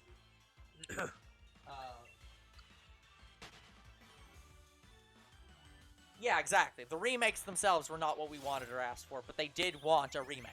That is true. Okay, Croc, have a good evening. See you, Croc. But yeah, it's definitely a situation where it's like, yeah, I was expecting them to... I wasn't expecting them to make the games be, like, Dynamax, because, again, they said they explicitly didn't do that, because that was only that region's thing only. So it's like, I got... But didn't they say the same thing for X and Y? About Mega Evolutions? No. Mega Evolutions... Not only is Mega Evolutions not just that region's thing, Mega Evolution is a different universe. So, X and Y are from the universe where Mega Evolutions are... Whatever. Are in every single region. Yeah, whatever the fuck. So, that's, like, Mega Evolutions are completely open. They can be in any game, in any region, whenever they want. Because they're just in a different universe at that point. And that's what I was hoping for. Like, it does actually, like, I knew they weren't going to, but I wanted them to. Like, you can't have literally Primal Dialga from the Mystery Dungeon universe and remake Diamond and Pearl and not include that. It's literally sitting there for free. Like, the only thing that Brilliant Diamond and Shining Pearl kept for this gen is how the battles work. Yep. Like, it wasn't like the original where they put your Pokemon on, like, a patch of grass. It does this with the Pokemon battles. It's just out in the middle of, like, a field or something. Yeah. Like, this kind of style battle. They kept this. Yeah. So, I want to say the only thing, like, we agreed, the only things that Ilka did right was battling and the chibi. Yeah, the art style was good. The, like, again, the battle, like, yeah, doing the battles like this, that's fine. But everything else, yeah, I agree. They either made a worse decision or... But Game Freak themselves, Game Freak gave Ilka the game. It's like, here, you can do this game. It doesn't matter. We're going to blow you out of the fucking water. Because, yeah, Game Freak said, oh, sure, you can have your battles that look like this. Yeah, we'll do it in-world instead. So instead of rendering the fucking background to be a random image, we'll just give you the place you are right now. I want to bet that saves, like, a lot of load time. Honestly, it probably increases the load times, in all honesty, because when you have a static image, you just have to load that image, and you can deload everything else. Whereas in Arceus, you can actually see it. They deload all the Pokemon when you go into battle. Yeah, it's true. Because, like, the alpha Pokemon disappear. Yeah, and stuff. so you still go into, like... it still deloads things, but it doesn't even... The thing is, it doesn't even remove them. It actually just, like, pauses them, basically. Well, it pauses them and moves them.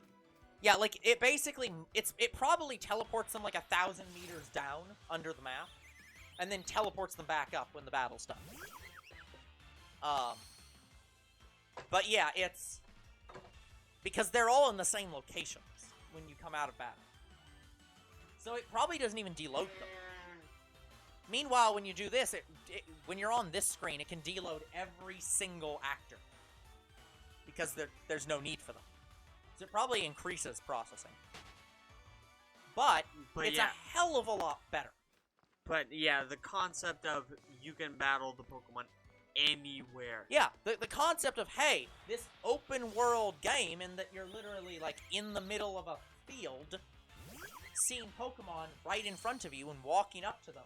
And then you're going into a battle, and you stay in that open field and battle them in that open field. Yeah, absolutely great.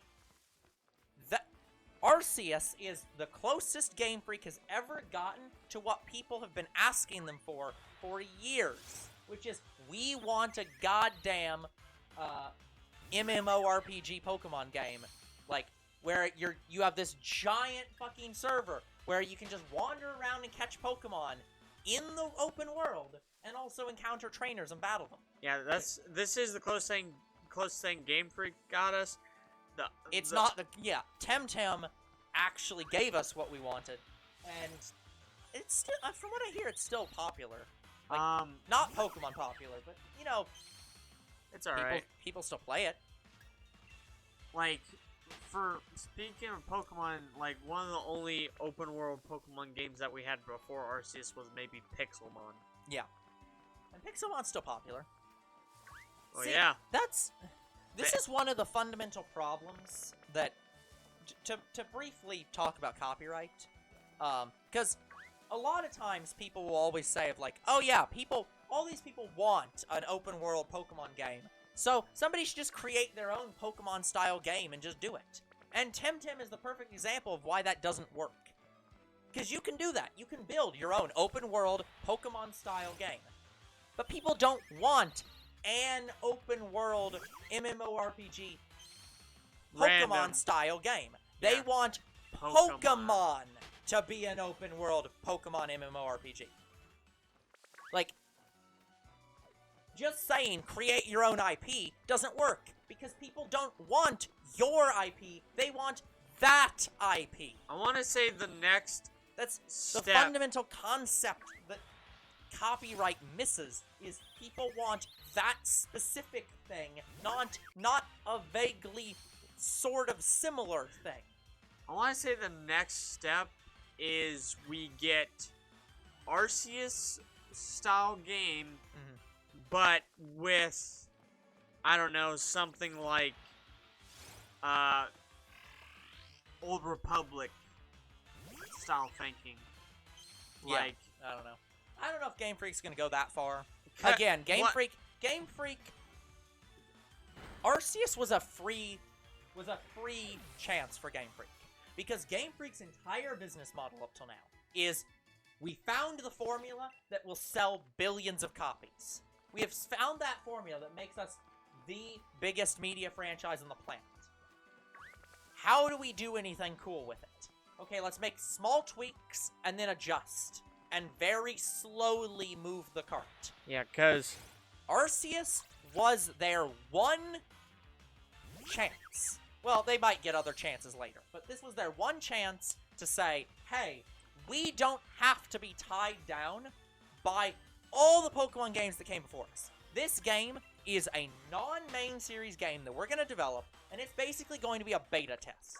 We are going to beta test an entire new Pokemon game. We're gonna throw out everything.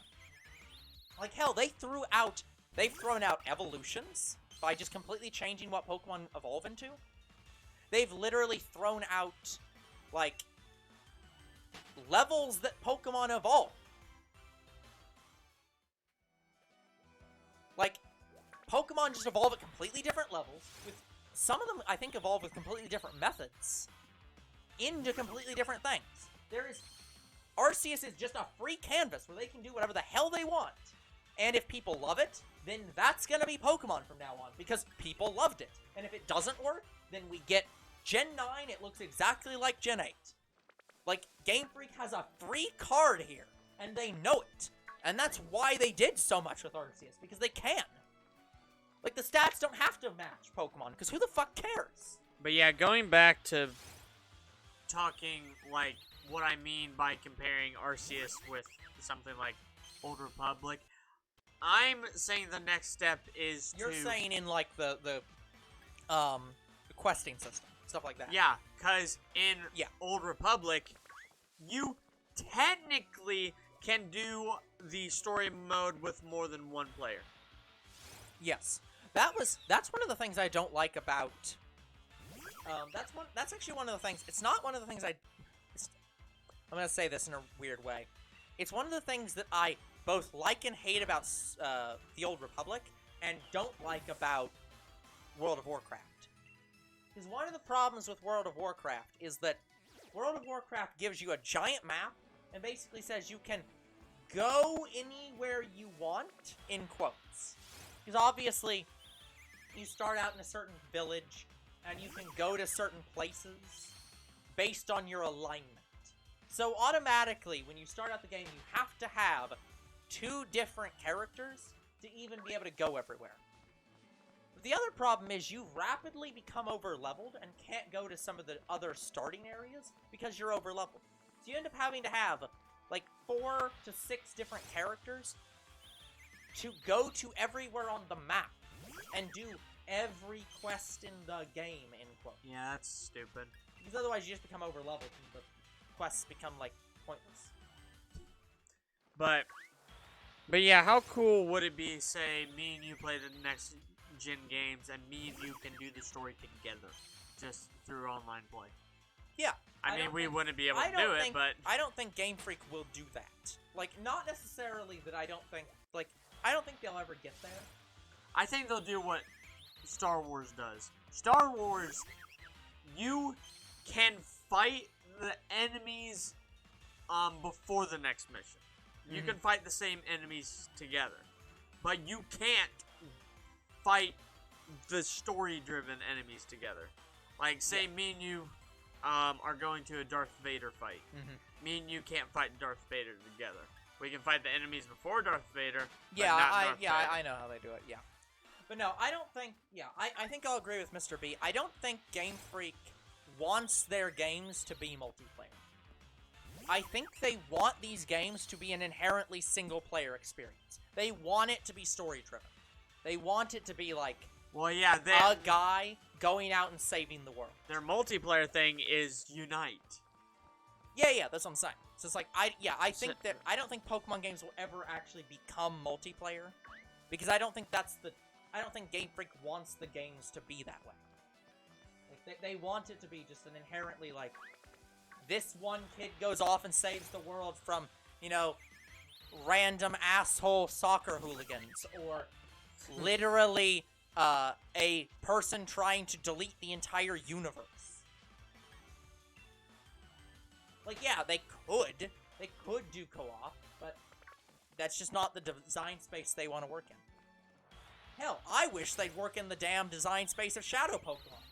Since apparently, every goddamn person on the planet knows that people love Shadow Pokemon, except Game Freak, apparently. Niantic. Yeah.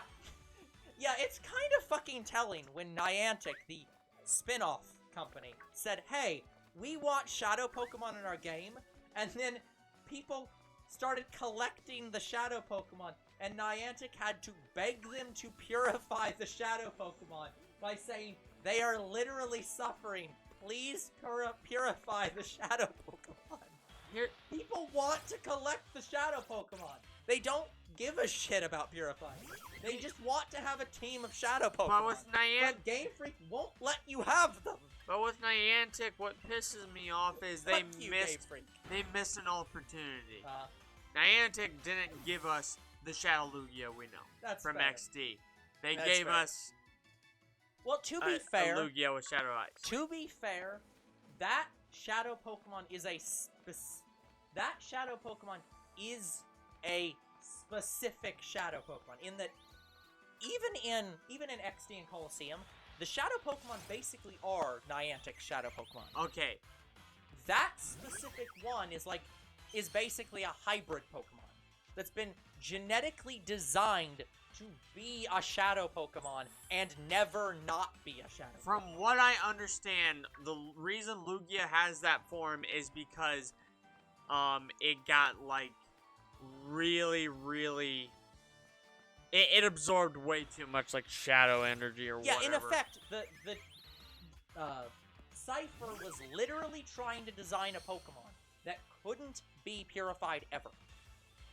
So that form is literally supposed to be like this is what a Shadow Pokemon. Yeah, this is supposed to be what a Shadow Pokemon would look like if it wasn't just a Pokemon with the R virus or whatever from Detective Pikachu. Or whatever the hell is actually causing it, and I think it basically is still the R virus in Pokemon Go, because it's Team Rocket doing it this time. So it's basically the same thing. Yeah, Team Rocket didn't do Shadow Pokemon, so I understand why Lugia would be different because but that's what if I'm it was saying. Cypher, then maybe we don't know what causes it in XD, but like actually it explains. Well, yes, but like we don't know what I'm saying is we don't know the mechanics behind it. Like in how's it called? In Detective Pikachu, they specifically say it's this vial of chemicals that causes the problem. Yeah. And in Pokemon Go, it's basically I'm gonna say it's the same thing, but they never really explain what it is. But the designs are basically exactly the same.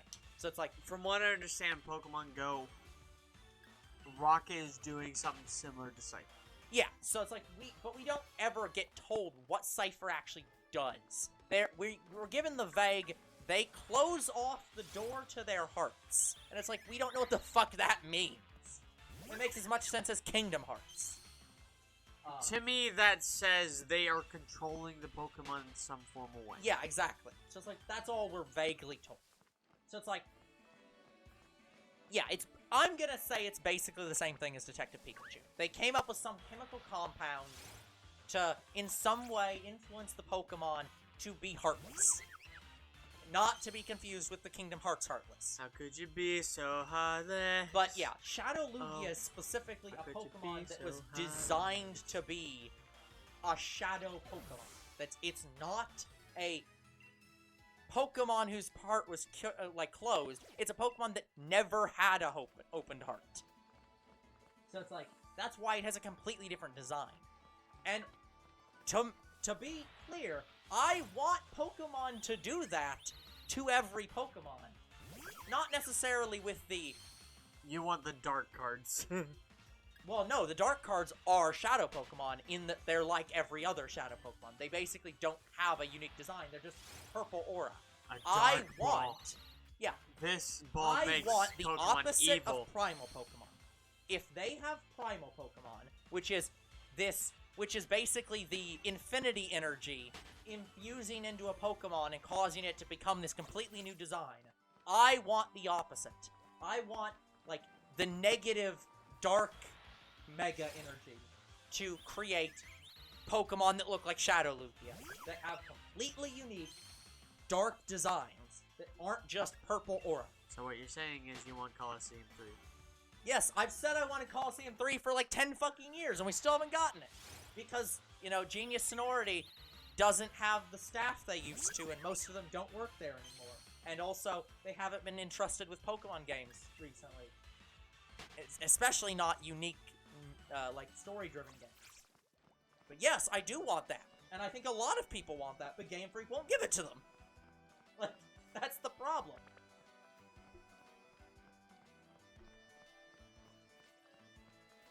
Yeah, I don't know if I've looked up to see if they're doing a sequel for, like, Pokepark and XD. No, Pokepark was, like, it wasn't a commercial flop, but very few people actually enjoyed Pokepark for whatever reason. Like, it was not commercially well received. I don't understand why, but I enjoyed it, but yeah, apparently it did not sell well. So I don't think we're ever getting another Pokepark. And XD, Genius Sonority doesn't have the same number of staff, and as I said, so, but they do like vague assistance for Pokemon games, but they no longer make new games. But out of like, but what are we more likely to get right now, Pokepark 3 or XD2?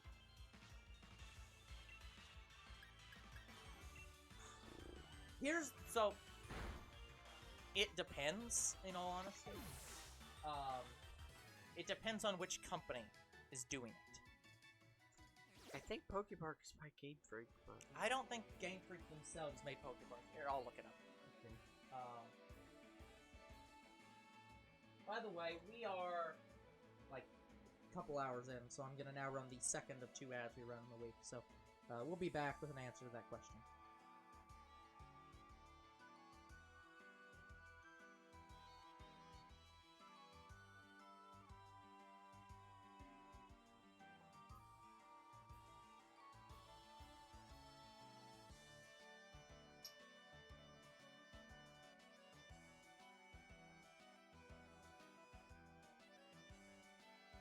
I just wait for my phone to take all my inputs. It seems like people want Pokepark 3, but again, they also want XD2.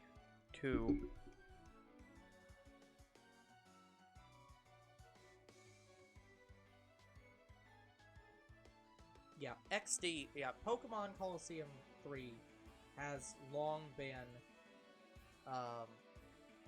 requested and in much higher amounts than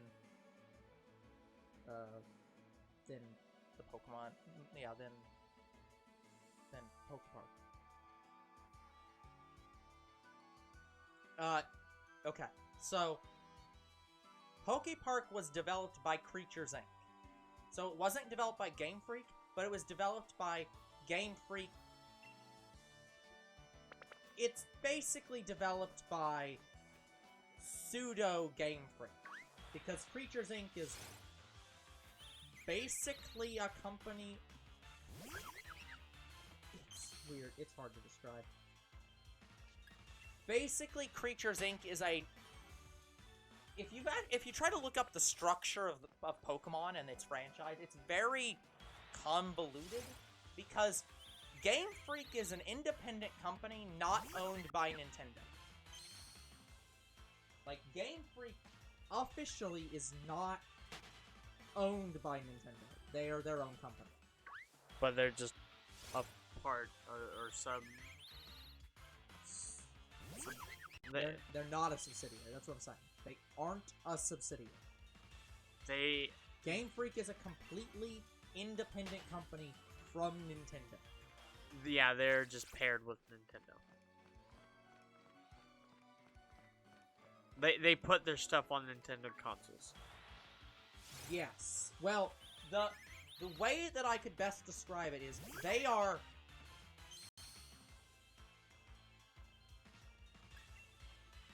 Yeah. I don't even have... The best way to describe it is this. Game Freak is an independent company that has partnered with Nintendo in a way that basically makes them a first-party developer, even though they aren't a first-party developer. So, to describe the situation, you know how the Pokemon Company exists? The Pokemon... In general, you would assume that Nintendo owns the Pokemon Company, and Game Freak is a subsidiary of the Pokemon Company because Game Freak makes the games, and the Pokemon Company is over the whole brand, so obviously, the Pokemon Company is the parent company to Game Freak. Nope, Game Freak is. Yeah, in any other universe, that's exactly how it works. In this universe, not so much. In this universe, Game Freak is the parent company to the Pokemon Company. Yep. The Pokemon Company is a joint-owned company in that Game Freak, Nintendo, and Creatures Inc. own the Pokemon Company jointly as one entity. So that's why they're basically a first-party company, because Game Freak and Nintendo co-own the Pokemon Company, which is they develop the brand Pokemon. They're also in charge of all the marketing. They're in charge of the anime. They're in charge of everything, including the designs of the Pokemon themselves. Like, Game Freak does not develop the Pokemon. The Pokemon Company makes the Pokemon. Game Freak only develops the games, but they're the parent company to the whole franchise. It's really weird. That's how important the games are to this franchise. They're so big and so important to this franchise that the game developers actually own what normally would be their parent company. And for anyone who's wondering what Creatures Inc. does, Creatures Inc. has a very weird history, too, because, have you ever heard of Ape Inc.? Ape Inc. is the developers of Earthbound. Okay, that's probably why I don't know them, because, I want to get into Earthbound now that they're on the Switch, yeah. so... I'm gonna go into Ape Inc. for a bit to give you some background on Ape Inc. But yeah, so guys, people are begging for more side, game continuations because of Snap. Yeah, this is why I was saying that it depends a lot on who made Pokepark and on who makes the next games. Because with Snap coming back, the thing that absolutely no one thought would happen, because Namco Bandai saw the marketing potential and the money in it and said, let's do it. The thing is, Creatures could say, hey, we want to make Pokepark. But Creatures seems to be mostly focused on the card game nowadays. That's their main part of the business model. So I don't think that's going to happen. So I think it all depends on two different things. What Ilka wants to do, if they're even allowed to touch the franchise again after Brilliant Diamond and Shining Pearl, and what Namco Bandai wants to do. Because those are the two main companies that currently have their hands on the franchise that is not Game Freak.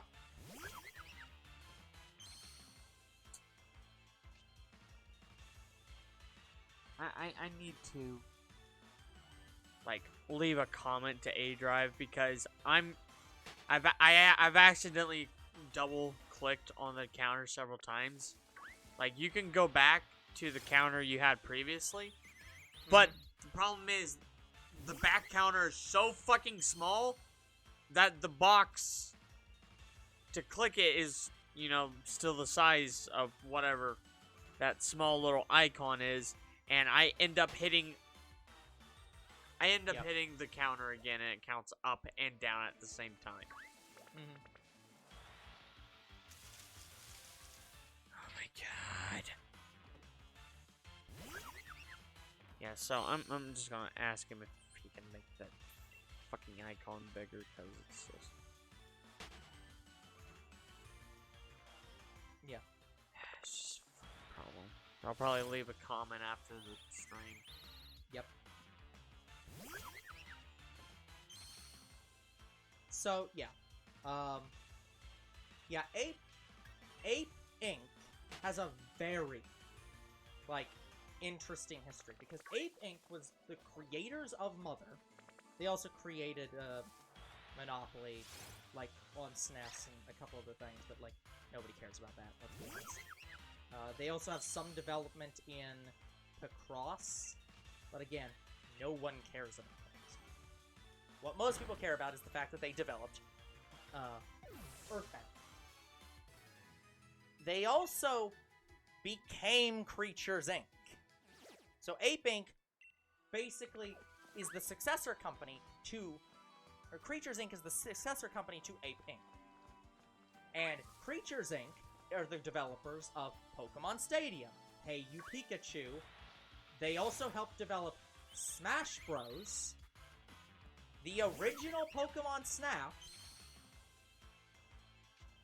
Stadium, Stadium 2, Mother 3, the game that literally won't be released ever outside of North America for some goddamn reason. Outside Japan. Yeah. They also assisted... they also did some of the Pokemon modeling for Genius Sonority, 4XD Gale Darkness, and Coliseum. So they help with the Pokemon modeling sometimes. They also directly developed alongside HAL Pokemon Ranger. Yeah, they assisted in development of Pokemon Ranger. They also helped Genius Sonority with models for Battle Revolution. Again, there's Pokemon Ranger again. Pokepark, where they were the main developers. They were actually the main developers of Pokemon Ranger 2. So, yeah, so the one that I love the most, that was made directly by creatures themselves. But yeah, a lot of these were also made by HAL, because HAL is another one of his companies that assists a lot with Pokemon. There's Pokemon. But yeah, I think we're... Yeah, Pokedex 3D was made by them. Pokepark 2 was made by them. I think we're more likely to get Coliseum and XD on the Switch's online thing. Yeah, they are the actual developers of Detective Pikachu. So, probably what we're getting is Detective Pikachu, too. Well, yeah, that was confirmed. Well, yeah, but that's what I'm saying. Like, if you want a continuation, that's the one you're getting. Yeah, so basically what Creatures does is they do all the modeling for Pokemon. So all the Pokemon models, not the designs, just the models that are used for the games. They do that. They also handle all the,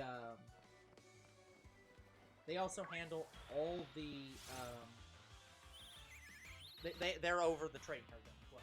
Okay. So, yeah. And they also assist, they also assisted in Pokemon Tournament for the models. Yeah. They do a lot. But yeah, for their original developments, yeah, they do have quite a few games. Yeah, I'm just saying, with Pokepark, they had it for the Wii. Then they brought it back for the Wii U. It's possible we could get it for the Switch. I doubt it, but they could. But yeah, I could see it going either way. I could see... It seems to me right now, if we get a new Creatures game, and it's not just Detective Pikachu, I would bet it would more likely be... From Creatures, it would probably more likely be XD sequel. Because it seems like Creatures, when they make games, they want to make more story-driven games. Yeah, literally, I looked up a sequel for XD, and everybody's talking about, well, with the Sun and Rise of Shadow Pokemon and Pokemon Go, it's possible that we could get a remake. Yeah, if there was, and I would love that. If there was any time. I would love a collection. Yeah. I think that would sell a huge amount and show them people do want this to come back. Well, yeah, they could do a collection, or they'll probably just put it on the online membership thing, and that will get people to get the online membership. Well, I wish I would rather them do a collection, but Nintendo tends to not like to. They love to port things more than they love to. They put freaking. They're gonna put the the old Snap on. Yep.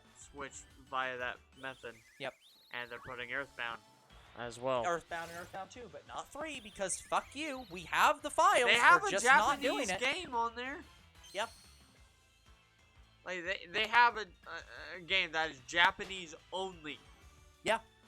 Like you can get the Japanese only games, but you can't get Earthbound 3 because God forbid we release a fucking game on a digital service that people have been begging for 30 goddamn years. Like, guys, we would play Earthbound 3 on the Switch for the channel if they did that. Well, I've already announced I've announced that I will play all of the Earthbound, so all the Mother games, and Oddity when it comes out. Like I will get a fucking fan translation of Mother 3 to play it. Like it is written down on my schedule right now. I haven't put it down. Like, I haven't scheduled it yet, but it's on my list of, like, move this over to the schedule. When you next go through the schedule. I have every Earthbound game written down. They are being added. We will play them. Yeah. I don't know if I'll, like, ask to play, like, Earthbound 1, 2, or 3. I think I just might leave it to you, because I don't... Like, I want to play those games, but not so bad that I want to do it for the channel. Part of me wants to ignore... Earthbound Beginnings because it is very, very ancient. Because from what I've seen, Undertale was inspired by Earthbound, correct? Yes. Yeah, and even though guys, don't get me wrong, I love Undertale. I like the game and I like the story, but I just don't like how it plays. It's not really. To be fair, a game. The gameplay of Undertale is not the same as Earthbound. But, the game was inspired by it.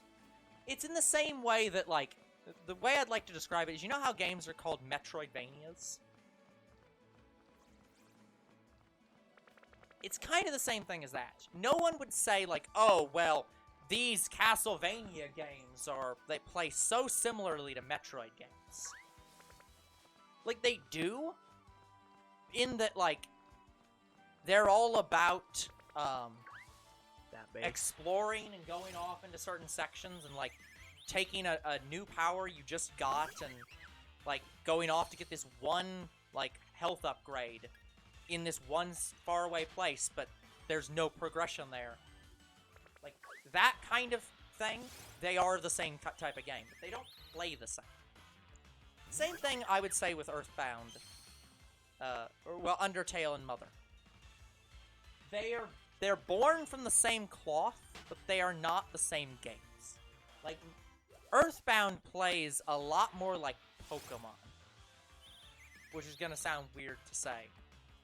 Because again, that's why I was saying like trainer style? Like when you're walking as the trainer? Sort of. So, the best way to describe an Earthbound combat situation is... I mean, yes. Earthbound, in terms of exploring, like going around in the world, plays a lot like Pokemon in that there aren't random encounters per se, but there are creatures on the map that if you touch them, you have to fight them. But unlike Pokemon, the battle system is almost active time battle. It is not active, to be clear. But the way the battling system works is you have moves that you gain via level up, and they each cost PK points, or the Psi points, basically. PK Freeze! Yeah, that's why they're called PK Freeze, PK Fire, PK whatever. PK Zapper! Yeah. But yeah, so they cost Psi points, or PK points. I'm just gonna call them psi points because it's basically what they are. They cost psi points, and you spend the amount of psi points to use the move and attack. If you're psychic, you have normally 4 characters, so it plays a lot like the best way I could describe the actual. Maybe a better comparison would be to Paper Mario, actually. Like you go around and getting a team. Yeah, you literally have like, you have a team of people, and the enemies have a team of people, and you literally attack them, and each person has like a turn in battle. Like they have like a speed value in effect, which tells you how fast they go, and you go back and forth attacking. The main difference between Mother and other games like them, like Undertale and Paper Mario and games like that. You know what? God damn it! Now I'm thinking. Now saying that, I almost want to throw Paper Mario and Bug Fables into my Mother Tale playlist because of this. I'll think about that later. Yes, guys. By the way, I do have a in my thumbnails folder. I do have a folder for Undertale and Deltarune, and it is called Mother Tale. Because, god damn it, if we're gonna have Metroidvania, I'm making Mother Tale be a thing. But anyways, so the main thing Mother does differently is that your health ticks down during combat. So what I mean by that is, when you get hit with an attack, once you get hit, it's your turn. And and your health will tick down. Like, say you lost 40 health. You will get hit, and it'll switch to your turn. And you will lose 1 health every, like, couple frames until you lose 40 health. That means that you can actively attack while, you can take lethal damage and actively still attack enemies because you're not yet dead. So, the game actively, has, your health counting down from the last damage, but it doesn't instantly drop. That's an interesting... So it actually actively allows you to, heal yourself, for example. You could heal a party member that just died and not revive them. Because if you heal them fast enough, they aren't dead yet. Yeah, that's an interesting battle style. Yeah. And it's Mother was known for that. No one's done it. I don't think any game has ever done a battle style like them.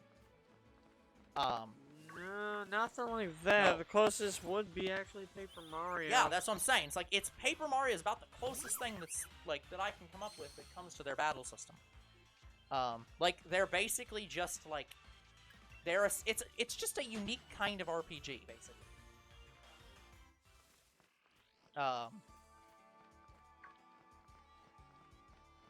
But yeah, so the combat is similar to Undertale in that, you attack things with moves. And I think there is some, when you actually attack with the knife in Undertale, I think there is some similarities to that with certain attacks. But it's not with all attacks. And it's definitely not with your magic attacks. I don't think those work that way at all. I think those are just the attack just goes off. By the way. Or misses. That last Rookidee we saw? Yep. That was number 1,000. There you go. 1,000! Yep. Oh, so yeah, but no, I don't know if I'm going back and forth on whether I'd actually want to play Mother 1. Because, you saw the trailer, you saw, how ancient Mother 1 is. It's... My God, is that game I mean, old. we played Pokemon Yellow, and we plan to play Pokemon Red and Blue, and Green. But it's one of those things where... It's different with her. It's not necessarily that it's different, it's that I didn't grow up with Earthbound. It's one of those things where The way I like to describe it is, there are some games that you play for nostalgia, even when a sequel has so completely, exceeded that game as to make it obsolete. That's kind of the problem I think that Earthbound Beginnings has, or Mother 1. I'm just gonna call it Mother 1. Mother 1 is so much simpler than Mother 2. It's like my problem with Bayonetta 1. In that, like, I played Bayonetta 2, and Bayonetta 2 was just a better Bayonetta 1. So it's like, I don't feel the... I've tried playing Bayonetta 1, and it's not that it's that much different, but it's different enough that I'm just like, it's kind of throwing me. I'm not able to play this one as well, because the second one did this so much better. Speaking of which, I kind of hate what they did with Bayonetta for the Switch. You can't play 1 until you beat 2. Oh, that's fucking weird. Well, you told me that.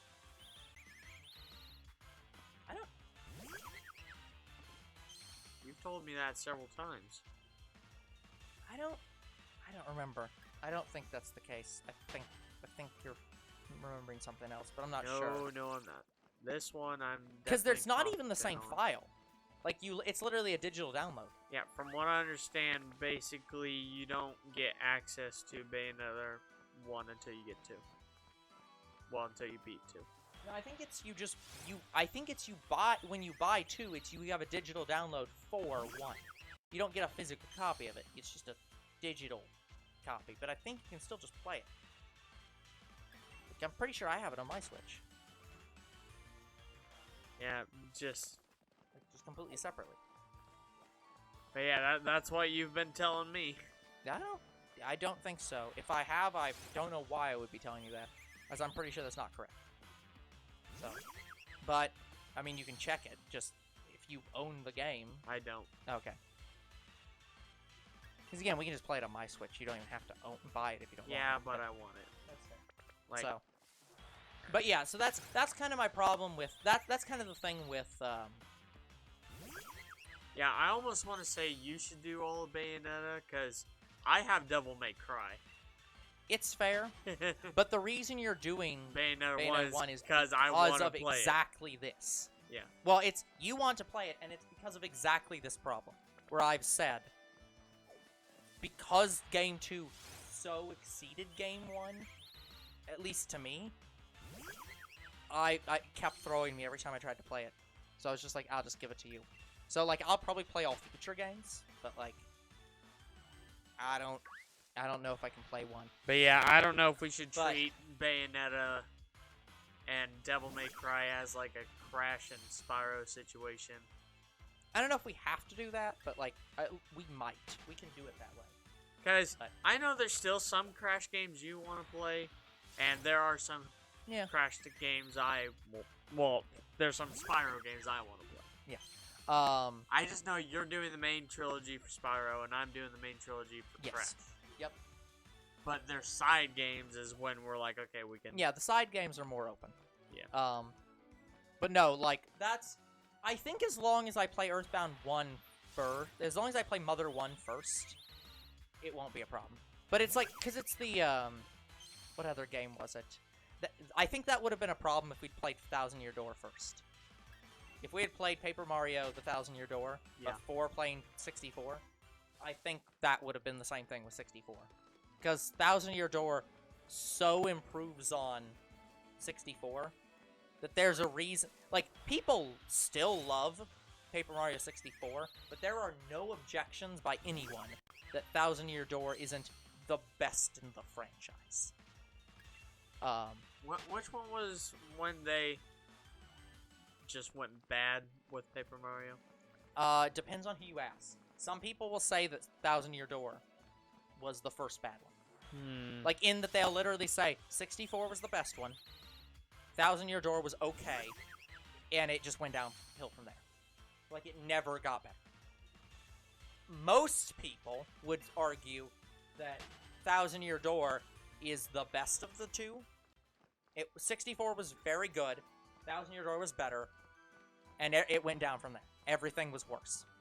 I would argue I would agree with that, but a lot of people argue, like, only the first two are good, and they're like, oh, the third one's shit. And the third one has problems, but it is still Splash? No, third one is Super Paper Mario. Oh. I loved Super Paper Mario. I thought it was still a very good game. But I understand why people hate Super Paper Mario. What was the problem with Super Paper Mario? Wasn't that the game that they changed up the battle style a little bit? No. They've basically they've changed the battle style up. No, the battle style in Super Paper Mario is the same. The problem is that they got rid of partner characters. Or more specifically, they made the partner characters be more like what Kirby partner characters are. You know how, like, the Kirby games sometimes have random, like, alien characters that come from, like, a planet, and you have to, like, save all of them and then, like, return them home or whatever? The only thing I can remember is from Dreamland where, like, your buddies, you can swap out what you play as. Yeah. Like, I would argue they're closer to, like, Kirby allies, like, than actual Mario. Because they're not Mario characters. They're literally, like, because the whole plot of Super Paper Mario is that the way I like to describe the Paper Mario franchise is the first two Paper Mario games were very good RPGs, but weren't very good Paper Mario games. In that they were extremely good Mario games with great characters and great stories. But they're called Paper Mario. And if you took out, like, a couple of mechanics from each game, you would not be able to tell they aren't main series games. The only reason that they are a different franchise is because of the word paper. But they don't really do that much with the paper aesthetic in either game. Like, they have, like, you can fold into a plane in the second game. You're paper thin, you can squeeze through gaps and stuff. But, like, they don't do a lot with it. It's very minimal. And the first game, you do almost nothing with the paper mechanic. no. Like, you are flat. You can physically see that when you turn. But that's literally it. The second game, they ratcheted it up. They started the progression of, we want to make the paper in Paper Mario mean something. We want it to be a papercraft aesthetic. So they started out by doing, like, some cool, like, paper mechanics in the game. And they were cool. I liked them. This third game was said, okay, we're going to make this a 3D game. As in, you are a paper character, which means you're two-dimensional. We're going to make it so that you have to actively adjust the direction of the camera. Like, instead of, like, you just go, like, in the same way in, like, you go, when you turn sideways, you go flat. Their concept was, okay, when you turn sideways and go flat, that means you can go forwards and backwards. But you can only go forwards and backwards. And you physically turn the whole world sideways. Oh, I see. Yeah. So it literally made it 3D by making it, like, a model structure. And I thought that was extremely cool. But again, they got rid of the partner characters. They made them, like, some generic, like, non-Mario characters that had nothing to do with the franchise. And then after that, they gave up on the concept of partners at all. Every game after that just did completely different, non-partner stuff. Are you kidding? Like, yeah, and all of it was because Shigeru Miyamoto said, no, we're not doing this anymore. And I don't understand why. No one understands why. Like, to me, that's kind of like the same situation with Pokemon Coliseum, where for whatever reason people hate having your partner follow you. No, it's more like Pokemon XD and Coliseum, in that everyone keeps saying, we loved Shadow Pokemon, and Game Freak says, you're not ever having them again because we think you don't want them.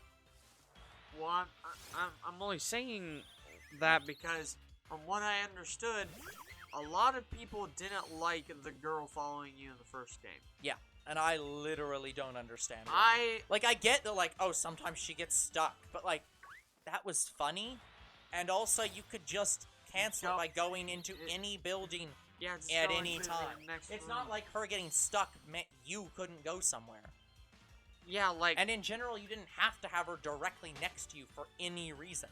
I mean, maybe there were some times where it got annoying that she was in the way, but I don't think she ever actually got in the way. It's like she's usually got stuck somewhere you just been. I mean, even if she's in your way, you can literally push her out of the way. Yeah, it's like, again, I have no concept of how that annoyed anyone. Like, there are maybe one or two times where I found it annoying. Other than that, I have never had a problem with her following you. I don't understand that concept. But yeah, it's pretty much the same as, like, with Pokemon XD, where they just don't want to give you shiny or shadow Pokemon anymore because they don't think people want it. Or that people didn't like it. And it's like, I don't understand that. People keep constantly asking for it. Clearly people want it. How hard is it to explain than to watch? Yeah. It's like, yeah. And both franchises have been slapped in the face by other developers saying, you're wrong. Like, Niantic literally put Shadow Pokemon in their game, and people loved them so much that they had to beg people to purify their own Shadow Pokemon, because people don't want them purified. They just want to have Shadow Pokemon. Bug Fables came out and literally said, fuck you, Nintendo, we'll make a Paper Mario game. Because you apparently don't want to. And it was one of the best fucking games ever. Like, guys, I haven't played Bug Fables, and I'm gonna own it one day. Yeah, I bought the, like, for anyone who doesn't know this, because I haven't talked about it a lot. So I have limited run games on my computer. Yes. And I look at limited run games on occasion, and I get notifications from them saying new products are out. I have on order the special edition of the physical edition of Bug Fables. Like, because I liked that game so much, I bought the special edition of the physical release for Switch that I am still waiting on to get finished. Yeah, let me know when there's a release date for it, and I might pre-order it. Well, you can't pre-order it. It's already been done. Oh. The way limited run games works is you have to pre-order it during their window, and they only make that many copies. I'll probably get it from somewhere else then. Yeah, so you'll have to buy it online for, like, a highly inflated rate. Yep. So, but yeah, like, yeah, I bought that specifically because I'm like, no, this is a great game. It was a wonderful sequel to Paper Mario. And it was an actual Paper Mario sequel. Like, unlike every other Paper Mario game afterwards. Because, again, the problem with Paper Mario games going forward is that they became a lot more paper and a lot less, maybe the best way to describe it is, they became a lot more paper and a lot less RPG. People wanted a Paper Mario RPG game, and they keep being given a Paper Mario game that's not an RPG, and people keep saying, we want an RPG! By the way, so, going back to talking about Bug Fables. Yeah. So, they had a partner system. Yes. And I liked it, but I want to say they had just a little too few partners. Yes, Bug Fables said, to be fair, Bug Fables' partner system does not work the same way as Paper Mario. So, like, this was their first game where they were like, we're gonna develop this partner system where you have these 3 partners that can swap around, and depending on who's in the front and who's in the back and who's in the middle, and how you swap your turns around, you can, like, you do different things. And I think that was a great system, and I want them to expand on it. if they get around to making a sequel, and I hope they do, I would love to see a Paper Mario style. You have, like, you know, around 8 partners, and you can have up to 3 at a time, and depending on who you use, you get more different effects. Because, yeah, when we were playing the game, I thought for sure, like, that one ant that was, like, the Knight of the Kingdom. Yeah. I thought for sure he was going to join your party. Yeah. But no, he's just a... He is a... I want to say... He's not really a rival party, but... Oh, no, not that guy. You're talking about the other person. Yeah. He's the rival party. Yeah, but he kind of is a rival party in a way. Yeah. But he helps you, like he's I don't want to call him an assistant, but it's so hard to describe what he is. Like both parties work for the same person. Yep. I don't know how else to describe it. Yeah, best thing is probably just a rival party. Yeah, because his party consists of him, his sister, and a bot fly. I don't remember, or a moth, or tiny moth. I don't remember that moth's name, or much about it.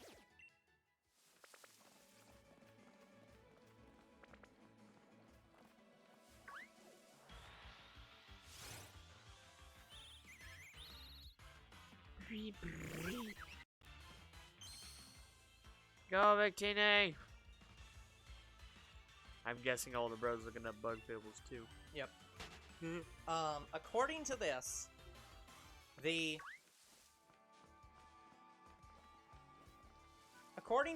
developers really want to make more Bug Fables content. The one problem is that this game was apparently in development for quite a long time before it came to Steam. So, like, I'm gonna guess this is one of those games that was made by a very, very small team, which probably took, like, 8 to 10 years to develop. So it's one of those things where we'll get a sequel in 8 years. Unless 13 gets bigger. Exactly. And so it's a Hollow Knight situation. It's a Hollow Knight situation where Team Cherry has, like, 3 employees, and, like, Hollow Knight, it is sad. And I'm gonna say it's the Toby Fox situation, where, and I don't want to in any way say I'm, like, saying anything bad about Toby Fox or looking down on Toby Fox. But Toby Fox is extremely fucking large for the fact that he made pretty much all of Undertale himself. Like, this man is a basically one-man team. He is dedicated to his work. He is very dedicated to what he does. He does it very well. And, like, you have to be good for Nintendo, and you have to be good. And, again, because he was literally basing his game on Mother, you can tell Nintendo does absolutely love that game. Like, what was that game that they announced during the Nintendo Direct that just randomly had Megalovania in it? It had nothing to do with, Nintendo otherwise. It was just like, but randomly Megalovania's here because it's on a Nintendo console. God damn it. Don't break your phone. Yeah, I can't remember what game that was that they announced. But it was some... Oh, was it, it might have been the one, Taiko drum game. With the, like, the drum food-looking thing. Don't remember it. I don't know. But, yeah, they literally announced a game that was like, oh, yeah, it's gonna have Zelda music in it. Oh, yeah, it's gonna have the Zelda main theme. And also Megalovania for no reason. And it's like, yeah, I do not look down on Toby Fox at all for the fact that he's working with Nintendo so tightly. I hope he works with them more.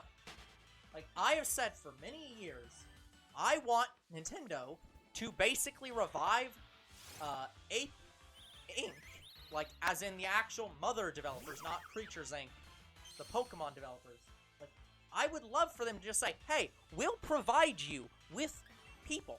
If you work with us, we will give you a team that we'll get you a team. You can handpick them all. We'll get you a team. Because that's what Toby Fox needs. Toby Fox is a prolific developer who does what he loves and loves what he does. He just doesn't have the staff. He doesn't have the manpower to make these games very quickly. Yeah, because we're up to chapter 3. We're up to chapter 2. They finished 2. And 3 will come out eventually. Well, actually, more specifically, it's the rest of the game will come out eventually, because he specifically said all the rest will be released at once. And we'll get back to Deltarune at some point. So, and that's my thing. It's like, I say the same thing about him as I say about Team Cherry, and as I say about the Bug Fables devs. These are studios. They're very small studios that deserve to have over 10 times the employees they currently have. Like, Team Cherry made one of the best Metroidvania games ever made. A game that is probably better than most Metroid games.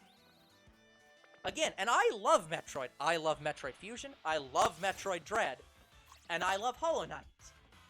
And goddamn if Hollow Knight wasn't better than pretty much every Metroid game, except maybe Dread and Fusion. Like, that game is fucking good. That team deserves to have, like, 100 people on it. It's 3 people. 3! Yeah, that game is gonna come out in 7 years. Unlike Toby Fox, which is... Yeah, Toby Fox is 1 man! Yeah, so we might get Hollow Knight done before Deltarune. No, I believe that Toby Fox will get Hollow Knight, or will get Deltarune done before Hollow Knight will get done. Really? At the current rate. Given that Team Cherry literally said we'll release Silk Song once the community stops talking about Hornet for 1 minute. Or 1 day. That game is gonna take years. I don't expect it to come out for, like, actually, at least until 2025. I would not expect it. But yeah, it's like, if there are teams that deserve to have the staff of, like, mid to high level, like, indie studios. Like, yeah, we can't say the staff of Game Freak because Game Freak don't. Well, actually, yes, about the staff of Game Freak, since Game Freak has almost no employees. Game Freak is a AAA studio that deserves to have 1,000 employees, and they have, like, 200. Yeah. Hollow Knight is a 3-man team that deserves to have 150 employees. Yeah, I bet you Pokemon does their employees that way. That way, we won't have, like, a Pokemon game, like, every, what? Probably, like, 3 or 4 months. Well, it's not that. It's that Game Freak just doesn't do a lot of their work in-house. A lot of the stuff Game Freak does have a lot more employees than you think they do, but it's because other people work for Game Freak on these games. Namco Bandai does a huge amount of work on the Pokemon franchise. So when a new Pokemon game comes out, a large percentage of Namco Bandai's employees are working on it. So those count as Game Freak employees for the Pokemon games. Creatures Inc. does all the modeling for every Pokemon. So all of Creatures Inc. staff is Game Freak staff for the purposes of making the games. They have I know there's another studio that I can never remember the name of that Game Freak has that works with Game Freak specifically to do, like, animation work. Or maybe not specifically animation work, but they work with animation in some way. And all those people are part of Game Freak staff, in quotes. Game Freak mainly does the story. And what I would argue is they don't do, like, they don't do bad stories, but they could use some more creative writing people on their staff. The story of Arceus has been pretty good so far, though. But yeah, it's like... But it could be a step better. It could be better. Exactly.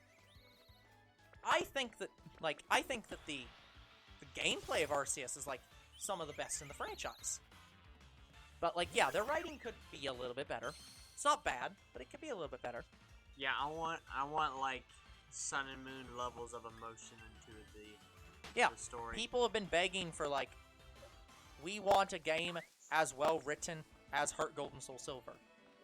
Or any of the games that people have said are, like, the best written games in the entire franchise. And again, the funny thing about that is, I didn't start reading the game until Black and White 2. Yeah. Wait, no, Black and White. Yep. I didn't read any of the dialogue before that. Yep. Guys, would you believe I kept finding myself in the situation where I don't know where to go and I had to look it up a lot. I'm like, okay, that's it. I'm gonna read. I'm gonna actually pay attention to what the fucking people on screen are saying. Yeah, I like how we say we're like maybe a little bit more confident gamers than Game Grumps, but I'm not even sure about that. Well, okay, I'll say it this way. It's not that we're more confident gamers than Game Grumps. It's that we actually beat the games. Or, more specifically, we don't give a shit if you aren't watching us playing the games. We're playing the games to play the games. Like, we get through the games until we're done with them, or we literally are incapable of going further in the game. Yeah, like Sonic Unleashed. Yeah, so it's like, Game Grumps literally will drop a series within 14 episodes or less if they don't get enough views on it. So, like, that's why I say we're more competent gamers than Game Grumps. This one bird loves saying hi to you. Yeah.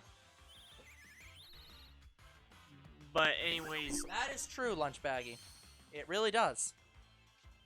Unfortunately, we've seen about 1,000 of them, and none of them are a strange color. Yeah. But yeah, what I was talking about comparing us with Game Grumps is, didn't you say Aaron just doesn't read the tutorials and stuff like that? He is very... Yeah, again, I haven't seen them in a long time, so I have no idea how still true this is, but as of all the history of Game Grumps that I'm aware of, yeah, he is very notoriously bad at about understanding how games work. Because he skips through a lot of the tutorials and then doesn't understand how to play the games because he skipped through the tutorials. Yeah, like me, like we are a lot better at that. We're not competent. Like, we know what to do, we just generally can't do it. Yeah, like with Sonic Unleashed. Yeah, but we absolutely understand what to do. We're just frustrated when we can't do it. Aaron just generally doesn't know what to do, and then gets mad because he can't progress in the game because he didn't read what the game literally just told him to do. Yeah, I know we're bringing up Sonic Unleashed a lot, but guys, It does annoy us because it's now the only game we haven't completed, technically. Yeah. Because mobile I don't count because I said I'm doing mobile games are one season. Mobile games are things where you bring them back after a little while, so it's like it's not that we're not done. It's not that we're not finished. We're never going to complete it. It's on hold. Yeah, it's on hold for a while. We cycle through them. Because mobile games don't have an end, so we just cycle through them until we're done. I mean, okay, like, me playing Jurassic World, the game, that has an end. That has a story end. Yep. But I can choose to collect every dinosaur, which I'm going to do. Yeah. Well, I'm going to try to do. Because Gaming Beaver, do you know how many episodes he's up to? I don't even want to guess. He's probably, I think he just did, like, episode, like, 400 or 500. Yeah. Fucking insanity. Yeah, and that's probably him just collecting the dinosaurs. Yeah, that's insanity. Yeah. So. And with I think Pocket Ponies is the only one that actually did get done. Yeah. Unless they have updated since. Which, as far as we're aware, they haven't. Yeah, that game is done. Yeah.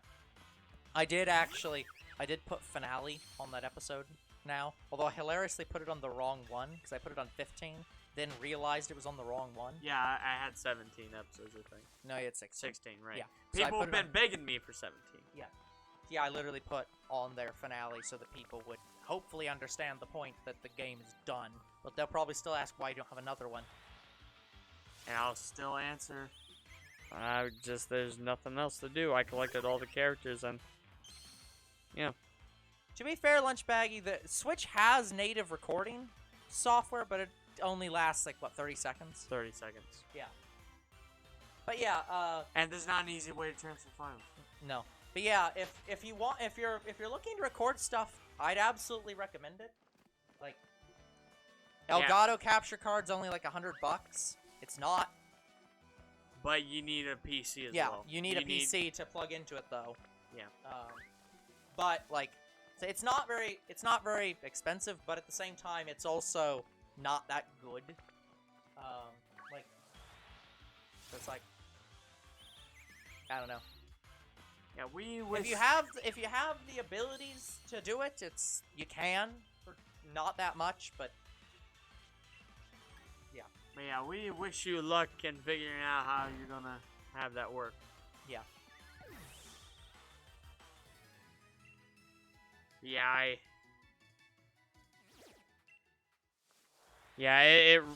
I'm sorry, it really annoys the fuck out of me that Sonic Unleashed is the only one that we haven't beat. Yep.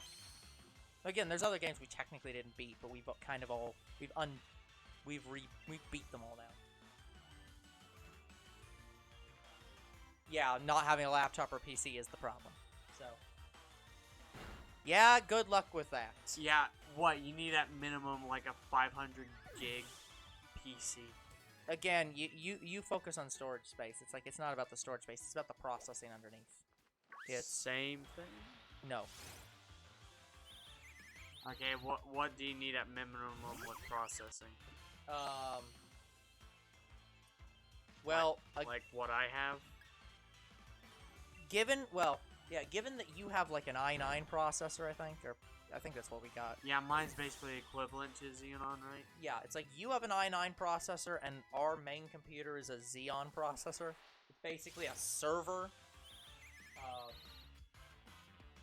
You don't strictly need that. You could do with an i7 or an i5 if you're really wanting to take a long time.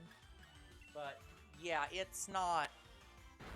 Yeah, when you're doing gaming, it is kind of like you kind of have to go for a bit of a higher tier PC. So that is the problem. Is the PC is going to cost like $1,000+, and that's the not cheap part. Yeah. Because guys, I think for my PC, Older Bro paid less for his. My PC, I spent roughly like $3,000 on.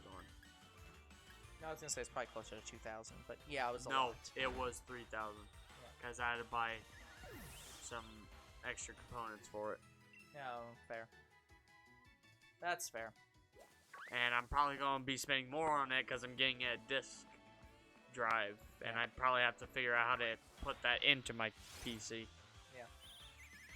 So I'm gonna be spending even more on it. Yeah. Yeah. If I get a new computer, I'm absolutely not gonna. I'm just gonna not get it a disk drive because we just don't need it. Well, the only reason. Okay, there's two reasons why we need it. One, there's PC only games like Trespasser. That's fair, but no. And also, we could just buy the anime and watch it that way.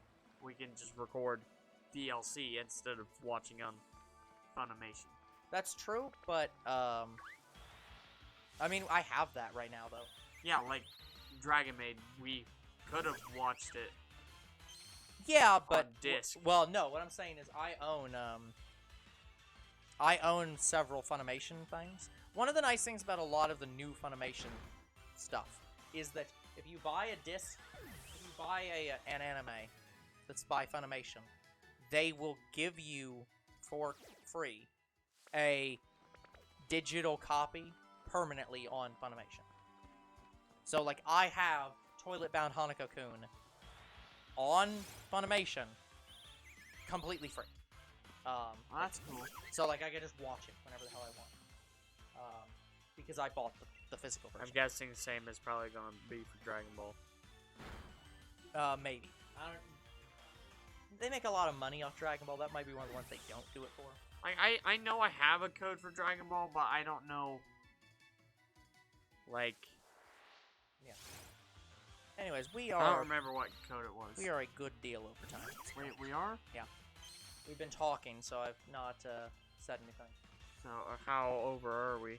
Like 8 minutes. Okay, guys. I'll encounter this one last Rookidee that's in this patch of grass, and then probably end it there. Yep. All right, this has to be the shiny right now. Ain't gonna happen. Nope. So I'm gonna stop the timer. Okay, guys, we are now at 9 hours for this hunt, and we have Told 1,000. You was more likely a fluke. Yeah, 1,073 encounters. Yep. No shiny. Yep. All right, well, that is gonna have to be it for today's episode. Didn't mean to click that. So like and subscribe to YouTube and Twitch. Comment to your videos. We do read them. Follow on Twitch. We'll see you guys next time. We're probably still not gonna find it. Nope. I'm a bet it's gonna. What the fuck? It ran into you. Okay. I'm a bet it's gonna take as long as Rookie did. Probably. Or maybe longer. Yep. So we'll see you guys then. Good night, everyone.